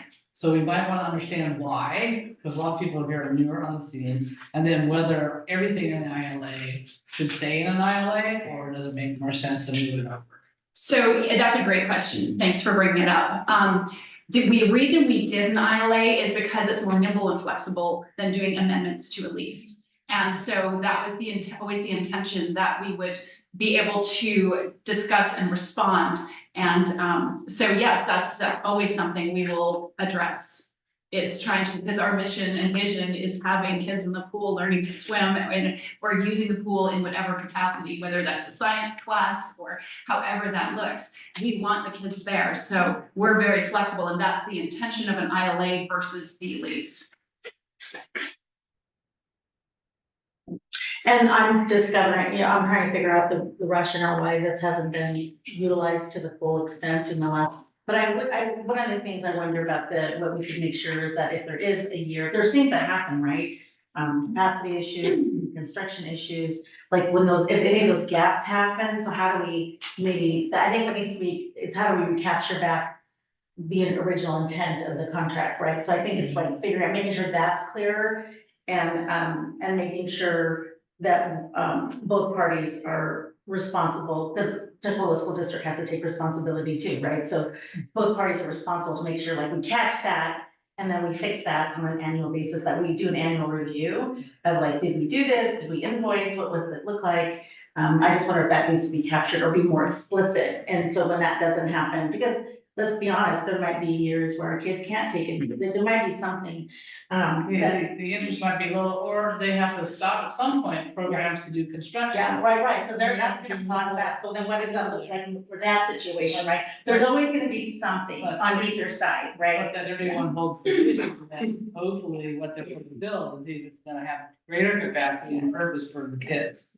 Yeah, so it seemed like, that's what I was thinking, I mean, if at the end of the year, we actually true up what was actually done in terms of, and so if it was underutilized by the school district, then maybe actually pay some of the rent. If it's not being utilized. Yeah, so, and that's what's great is Brad can talk to what we're doing in addition to the ILA, outside of the ILA. So the other things that we've been working on. Yeah, and from a program, and that's where I was going, and we kind of, I need to separate what's in the ILA versus actual programming taking place year to year. When you look at the costs on Appendix B, our lease payment, meeting space and lawn care, we also look at the whole document that we were provided, and there was some questions around the invoicing, the additional invoicing that took place, around $2,300 per invoice, and so on. And those services are services we provide at the request of the school district, and specifically the teachers we work with as partners, for those CPR first aid classes. And these are class sizes anywhere between 25 and 28 students when we go over and teach each semester and or multiple classes per semester. And we only bill what is required to be passed through to the certification agency. We don't bill the traditional cost of a CPR class that the community would pay. We don't bill for staff time. We don't bill for resources. We don't bill for the instructional materials. We strictly only bill the 30-something or 40-something, whatever the fee the Red Cross stipulates, that is the only fee we collect and pass on to the school district. And that's because of our mission and vision. We feel that's what we want to do. We want to be a good partner. So although, it's outside of the ILA, we made as a district a conscious decision to say, yes, we're going to teach water safety at Thorndike. Or yes, we're gonna teach the grade or the fifth grade health P class, and we're not gonna charge you any staff time at all. That's because we feel that's consistent with our mission and vision and how much we value as partners.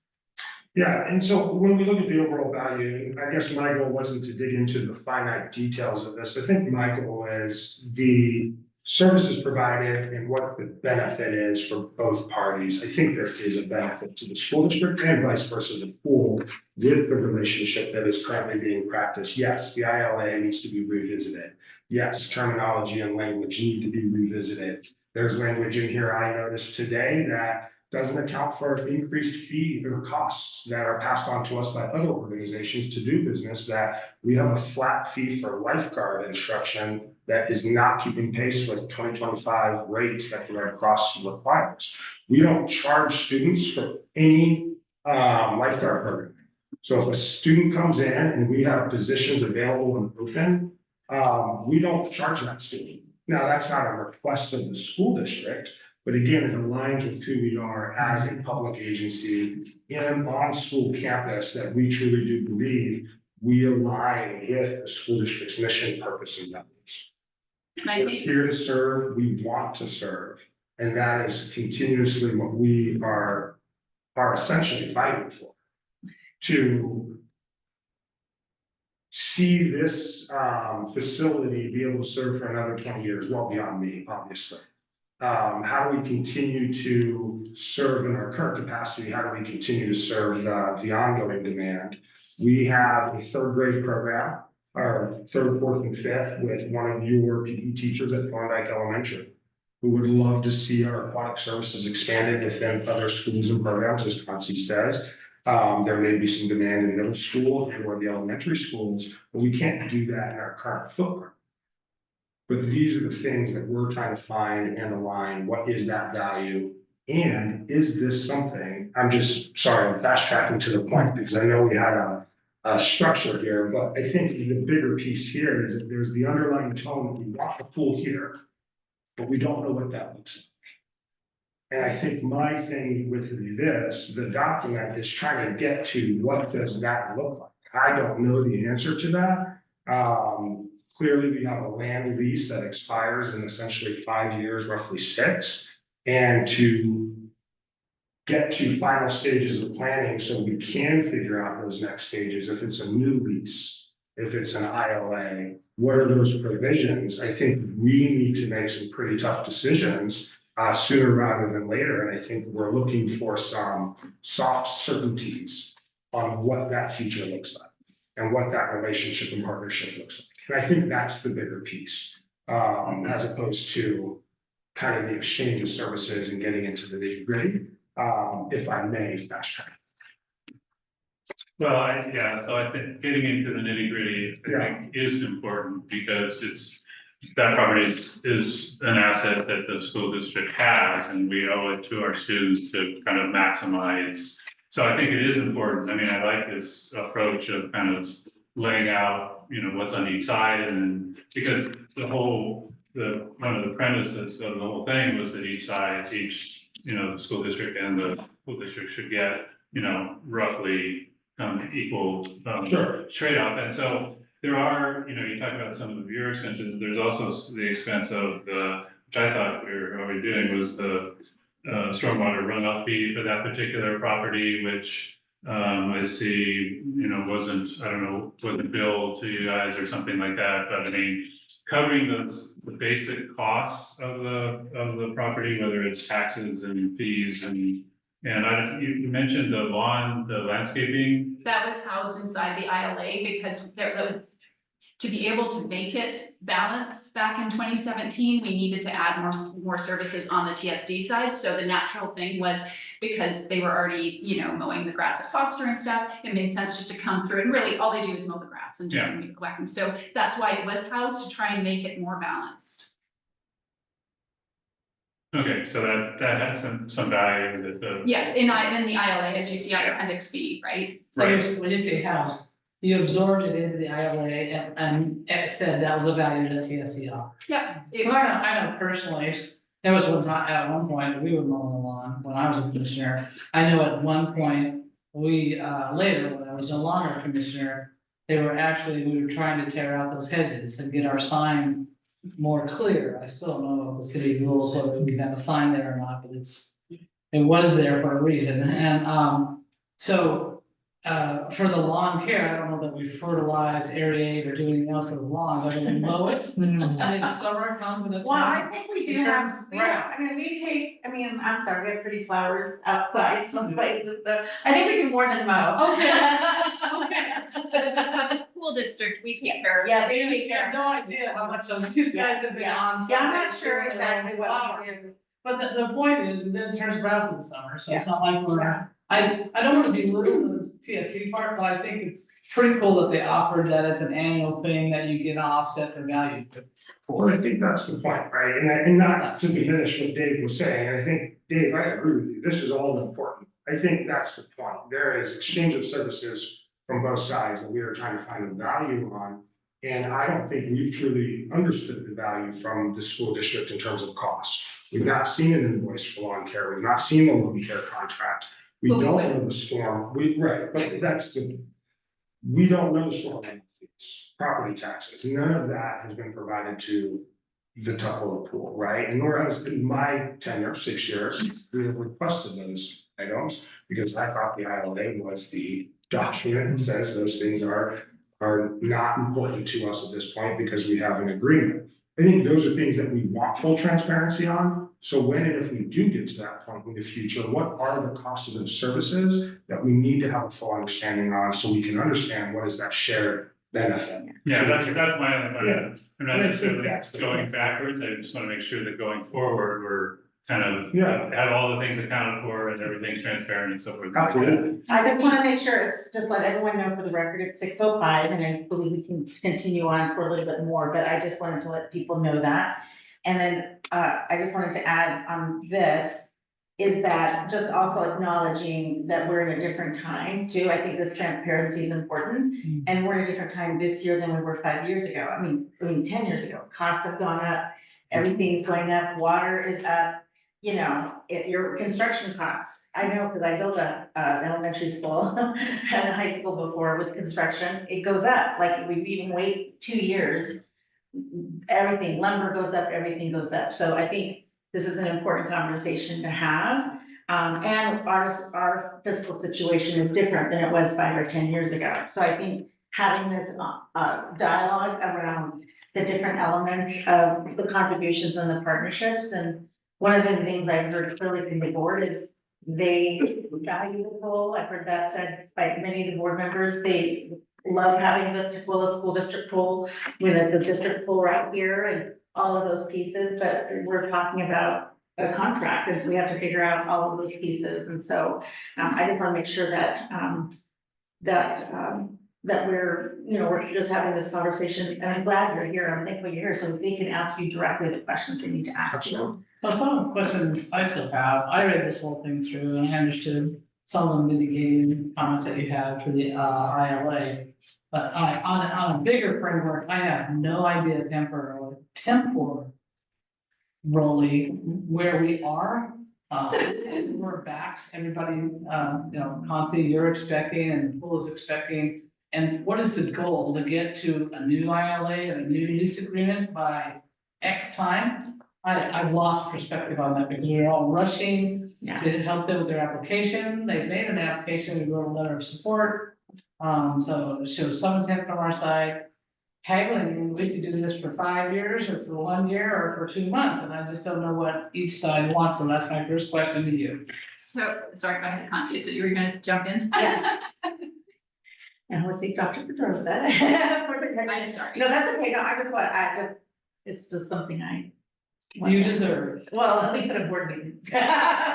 Everywhere else I'm fancy, it's fine. Just to say that one of the things that, because they have the grant, and which actually has construction, there's a couple things we have to do right away. So one is we have to have a parking agreement, right? That's one thing we have to do. I think the other question that came up, and we talked about this, there is a new bill that I believe is going through, and we're waiting for the governor to sign, that actually allows districts that are in binding conditions for 1 year only within a 10-year period to sell property, to recapture that money that we can put into our LEA. It's 1 year only, it's a one-time only usage. And so the question we even talked about with the pool, and that doesn't preclude, we would still probably have to have a interlocal agreement of some type, because they're so close, of course we wanna have a partnership with the pool. So that withstanding, we still have to have a partnership with the pool so that we can work together, our kids can benefit from all of the benefits from the pool. So the bigger question is, I asked that question to the pool district, is that something you're interested in doing and purchasing the property? Because that way, then that would be something that the board would have to decide if that's something of interest to you too. So that's why we're having some of these conversations, so first we have to wait to see if that bill gets signed, right, by the governor. That's coming up, we're watching closely, and so I'm not waiting to see. But that's one. And then the second question to the board is, do you want to sell the property? Second question, if that passes, and then if they say yes, then when, where, how long? And then the last piece, and there might be restrictions on that too. And if we decide not to, or if they are not in a place where they can do that, then what does we do the parking agreement right now while they're in working towards their construction project. And there's some things that came up through the parking, like some things that we talked about through that. So that's the first thing that has to happen, but eventually, whether or not we have a current contract right now for the next 5 years, which we're gonna work through. But we have to still get in place and get an agreement how we're gonna proceed and whatever those changes are. We do have a little time on that part. What I'm hearing is what we have less time on is the parking, the parking agreement piece, number one, and then number two. And then if we decide, if the pool decides and we mutually all decide that we want to sell them the property, then we have to move on, act on that too. So those are the two big things coming on board. And then the third thing is then working through a long-term interlocal agreement and a contract with the pool district that all of us are feeling really good about. That's the ultimate, that would be the third thing. And then have we completely thrown out the possibility of lease to buy? That's another conversation. I haven't even. Okay, I'm just I now they're sitting there with a pocket of money, it feels like. know that, so that's what I'm saying, but I think, but first the board has to decide, do you wanna sell your property? Do we wanna sell our property? That's the first question, but before even that, what we have to do is make some agreements on the parking lot. And I think this discussion's healthy because it'll get us to the point where we actually start, when we work with our lawyers to get our interlocal agreements all defined, you know, and make sure all of the things are in there. I want us to all walk away with an agreement about how we're gonna moving forward, because change of leadership, change, whatever happens, and then our board members, and then sometimes that history and memory is lost. So I wanna make sure that we're really clear on the partnership moving forward. So you guys have had more conversation, I'm gonna ask the pool district. I intend to say, what are your expectations towards parking, but I think I wanna make it more soft than that. And say, what would you like to put forward as a proposal? Even if it's just, you know, putting spaghetti noodle on the fridge door, what do you think you need? So we did provide back in September, a draft parking amendment to the lease. Obviously, we're at a different point now where we're moving more quickly. And when we're talking about construction, so it needs to be an agreement, and I believe in the city of Tukwila, it's called a cooperative parking agreement, which is required for any situation where you have facility sharing parking, so that no one entity has to provide the full amount is what would be required under city standards. But it's twofold. It's aligning with city standards for development, but it's also ensuring that it's mutually beneficial to the needs of the TSD and the needs of the TPMPD. So if we expand, that we would have enough space and that you have enough space to do what you need for instructional purposes. So did that answer the question? I told you, it's sold me on a lot of good attitude, but I'm more practical than that. Okay. Do you expect to have parking spaces on the property where you are within the boundaries of right now? And No. would that be illegal? It would not suffice for standards. We could not fit enough on ours to be able to do our expansion that we need, that was identified in our feasibility study. So we would not be able to house enough parking for our purposes solely within our own property. Okay, And would you be able to house any, like half of it? so that's gonna be, once we get to design, Sure. a little farther. I don't wanna answer that, but I wouldn't be optimistic that it would house. You would definitely be open-minded to looking at that. Yeah, so currently the lot actually is, as long as King County Parcel Bureau, we haven't done a survey of the actual lot, but as long as King County Parcel Bureau is consistent, the 17 or whatever it is parking spots along the front of the pool is actually housed on that lot. So there is opportunity to add to that on our lot possibly, but we would always need, for the need of our community, additional parking beyond what that lot. That lot actually doesn't provide enough space for. So say, pretend for theory, that's got the 17 on the property and not having trouble, but how much more do you need?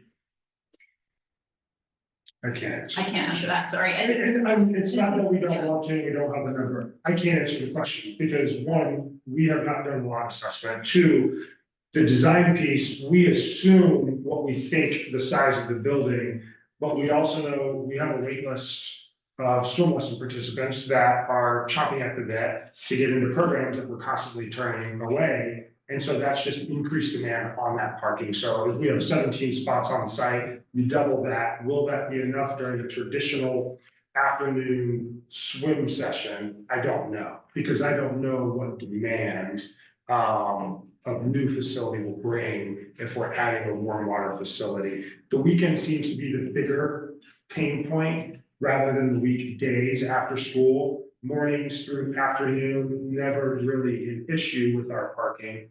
We see parking being a challenge on high capacity days where everybody's fighting for parking and driving up on curbs and whatnot. I was here Saturday just observing and it was tough to get in and out of Foster, but everyone forgets that this is here and they don't know they can walk over to attend an event. So there's plenty of parking. It's just how we creatively support that for both agencies on high utilization days. We also host roughly 4 main community events that we've talked about in the past. One of our events is a critical event. We deem critical to the community. It's our water safety event that takes place 3rd Saturday of every May. And that's a free event to the community to promote water safety prior to the start of the summer. We don't have parking. We have no This Saturday. And so we have roughly 100 people confirmed, registered, but we're all, including the school district, are fighting for the same parking opportunities. And so I think that's why it's just vague at this point to answer your question. I don't have a number on specific parking needs. I think I'm waiting for that definite, this is roughly what could be in terms of an expansion on the site once we finish the site assessment, which would then dictate potential parking. My last question is Yeah. this, when I go down the Boyne, they don't have enough, the Boyne Museum flights on certain things, days. You know, their flight days and stuff, they don't have enough parking either. So what they set up, well, they work with the phone company, people don't understand they're separate entities. They have lots that are farther away, they set up shuttles. I don't expect you to buy a shuttle so that you can drive people in, but are you open-minded to off-site parking? So part of our original lease amendment suggestion was that on those days that are identified as higher is that we could then have prioritized for pool as you drive into Foster on the left, that bank there. And that. The first row? Yeah, the first bank, like on the left, and then also the technology building. We would be able to get access to the old Foster Library, the technology building, The and then, administration building? and then the, sorry? The service center. Sorry, service center, excuse me. And then the Showalter bus loop, that we could get access to those locked areas to be able to open those up. So that was ways that we had suggested creatively to be able to accommodate enough parking along with our 17 along there. So we believe there was ways, we did present that back in September. I'll look for that document. Yeah, so I think, we're open to different ways, but once again, cooperative means, that, really having that open communication, that we communicate when our events are gonna be, whether it's a swim meet, whether it's our special events, and that we are knowledgeable about, especially school district events, but then probably it's been our biggest pain point are the rentals, which are, so that's been difficult. So cooperative parking agreement, we talked with Dr. Pedrosa about this, is June 1st is when we'd like to see a draft of that, so that because by July, once we hopefully get our grant notification, we can then move deliberately forward with our 30% design. That's why we moved it to this meeting to have this discussion. Thank all of you for that. Yeah, well, and then just 2 things to add to that. So, so there's 2 different things. One is parking during construction. And then parking for big events. So there's 2 separate issues there, so we have to work on those. And one, I'll just add, we did discuss with them, and I don't know where we are on that. I'll pull out that original plan and then send it to you all. But the big discussion was, we also talked about when Foster High School was under construction, we actually rented the parking space from the church that is in the corner. So we're talking about other things, and that might be a solution during construction, but it doesn't, but then we have to, I think it's 2 separate things we have to talk about. So parking during construction and then parking during the big events once the construction is complete. So those are the 2, I just want to be clear that two different things we have to talk about. And But I'll send that to all of you in your, and make sure I'll always send to you the September memo on that, yeah. And regarding purchase of property, that would definitely be our preference if a cooperative parking agreement could be done for multiple reasons, other than, you know, not having to try and negotiate a new lease and all the terms, et cetera, but also another thing for us is funding. Local funding is available most easily through if you own the property, which is state type funding. If you lease a property, there are so many things that have to be added to the lease as amended. So it opens up ability for us to be able to be more creative with our financing. I guess my last comment on that would be if we ever enter into that agreement, and I'm leaving Charlie and Dave and these guys to have what they think the right terms would be. My opinion would be supportive only if we had first right of refusal, but I don't want you to turn around and just turn it into an 8-story, God knows, eyesore of some sort that nobody wants in this area, right? We are completely That doesn't supportive serve of the that. school. Yeah, okay. All right. So the other concern the question about, any parking, if we're talking about, so there, in theory, there's enough spots all in different places. Question is, who's gonna manage all that? You know, I mean, it's probably not who's gonna provide, you know, if there's gonna be somebody out there to direct people to certain places at certain times. Who's gonna coordinate, you know, who's got it for which weekend, and so all of a sudden something comes up, oops, I wanna change my mind, you know, I mean, all that stuff can eat up staff time like crazy, which we have like zero availability of. So that's my other concern about the whole parking, how do we come up with something that's I think we gonna, have to work on that too. yeah. All right, We are, yep, let's do it. Check, we're at 6:20 right now, so I want to make sure that we're running over for it, and we appreciate the pool to be here for sure. Giving us a lot to think about, you know, and also on your guys. So what I heard was a couple of things. One, we're gonna see the parking agreement again, and you guys need it by when? June. June. Yeah. Yep, a draft by June. I also heard that you guys are unaware of the costs that the district's taken on for the pool, that you wanna see those numbers. For the, yeah, sorry, go ahead. Yes. Yeah, I think that's very fair, and I think that would be good for us to present that, so we can understand what it is costing us.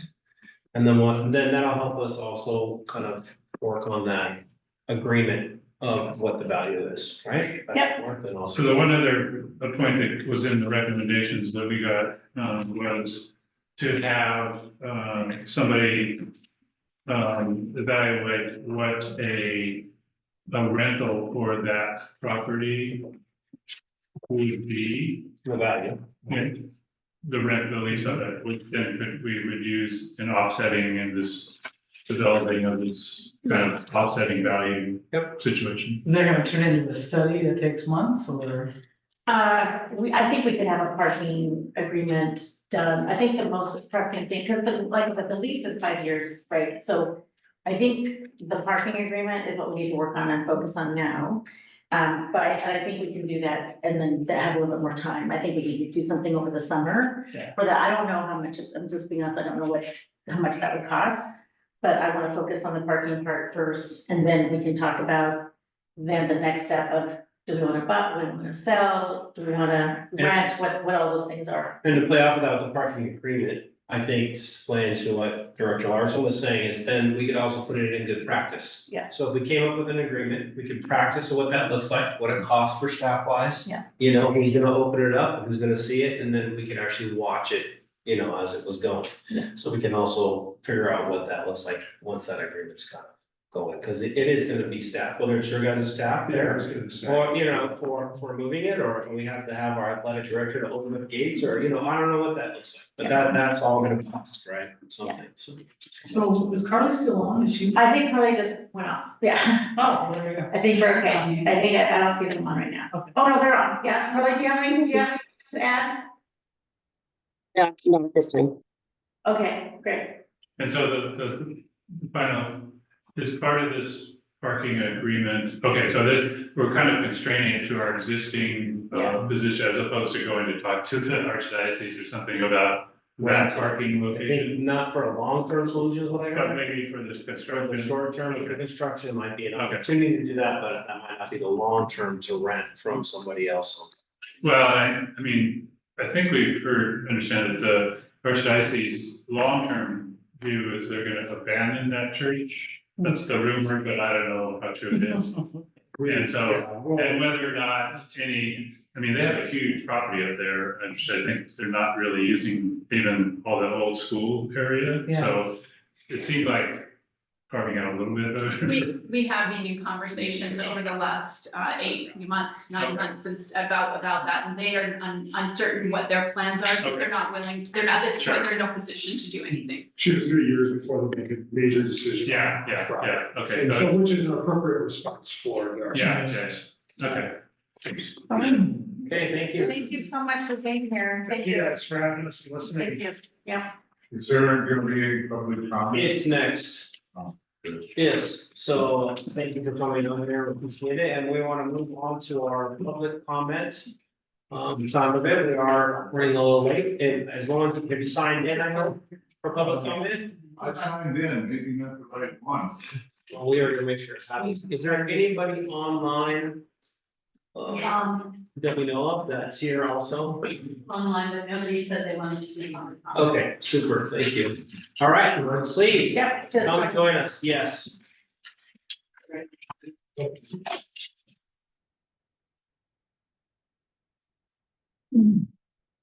I would like to comment first of all on the arts. Display that they put on here, I've always been a subscriber to the arts. I just actually went back to subscribing to the Fifth Avenue this year because of my grandchildren. And so, my kids, made it clear to me that one of the best times they've ever had was when I used to take to the theater. So anything you can do to help the arts program, I think is greatly appreciated. Now, secondly, I want to talk about the pool, because I grew up here. I've been swimming there since the facility opened. I've mentioned that before. And I graduated from Glacier High School. So, I was part of the group that saved the pool from closing and have, been hooked at the hip with it ever since. And part of these agreements that you talked about, the usage agreements, that, pretty dear to me too, is the fact that, I spent, after we created the district, going through the first 2 superintendents that were here, trying to get you folks to bring kids to the pool to teach them to swim. The pool is there for a reason. My parents in 1968 voted to create the forward thrust pools. Every one of those 18 pools was put on school district property because we didn't want kids to drown. And it's a pretty important issue that it's a core competency that kids know how to swim, should be by the time they get out of elementary school. Because it can save their, swim proficiently, because it can save their lives, or it can save the life of another. We're surrounded by water in the Puget Sound area, and I don't want kids from Tukwila being on the news story as casualties of drowning. So far, we've done pretty good at that, but it hasn't been because we've gotten the cooperation of the school district. We attract, the lessons program attracts well. We always have waiting lists and everything. And we offer lessons for Tukwila residents for free if you can't afford it. Just to let you know that our heart up there is in the right place. And if you're a resident of Tukwila, you can get lessons for free because we feel it's very important to learn to swim proficiently. And so once we created the district, and I went through the first 2 superintendents over the first 4 or 5 years, you know, and I heard all kinds of reasons why you couldn't get kids to the pool. And, you know, the struggles of educating kids, a diverse culture of our neighborhood and all the different language barriers and any number of other reasons that I could tell you about that, but they didn't come. And so the lease agreement and the ILA was created to try and put an incentive in there for the district that hasn't taken advantage of it. And to full extent, and I wish you that you would, because we don't intend to try and make a dime from the district. We want to teach the kids to swim. We don't mind if it costs us. We have taxing authority. That's what it's there for, is to try and make it to where kids in this community learn to swim proficiently. And there are, that's some statistic that we read about in the newspapers. And, but that hasn't worked, and COVID was part of the problem for a couple of years. But we only closed for 3 months because of COVID, and because I worked with the district to put together a plan that got approved by the state and allowed us to reopen on modified phase 1, which was really remarkable. We got it through the county health and state health, and on the governor's desk. It was really, and to this day, nobody has caught COVID in that pool. We had 0. It's 0 to this day. Because as a Boeing employee, I know what failure is not an option means. And so we put together the programs and some lucky science that we have with pool water and humidities and ventilation to prevent COVID from entering our facility and being spread around. So it proved out well. But I would just like to say to everybody here that, you know, that pool is really important to this community and to the school district. And you gotta find a way to cooperate. And I know that transportation is an issue for elementary schools, but ideally, that's when you want to teach them to swim. Yeah. You know, yeah, we can open it up for the high school and the junior high, it's just a short walk. But, you know, to get the kids in here, to teach them to swim so that they don't drown, you know, would be the best thing that you could possibly do. And I don't know how you're gonna work it out, but I know they're under time constraints, so we've been working on this issue. I've been up here since last year, you know, talking to you about lease extensions and so on. So I'm just hoping that you see the urgency of what their needs are and are able to work with them to try and come to some agreement to where they might be able to take advantage of, you know, purchasing the land so that it's easier to finance as a district to them, the things that they need to do, but never forget the fact they still reside in your district. Ask for a first right of buyback if there's ever a sale. I think that was a law that got passed this year too, you know, an amendment to eminent domain.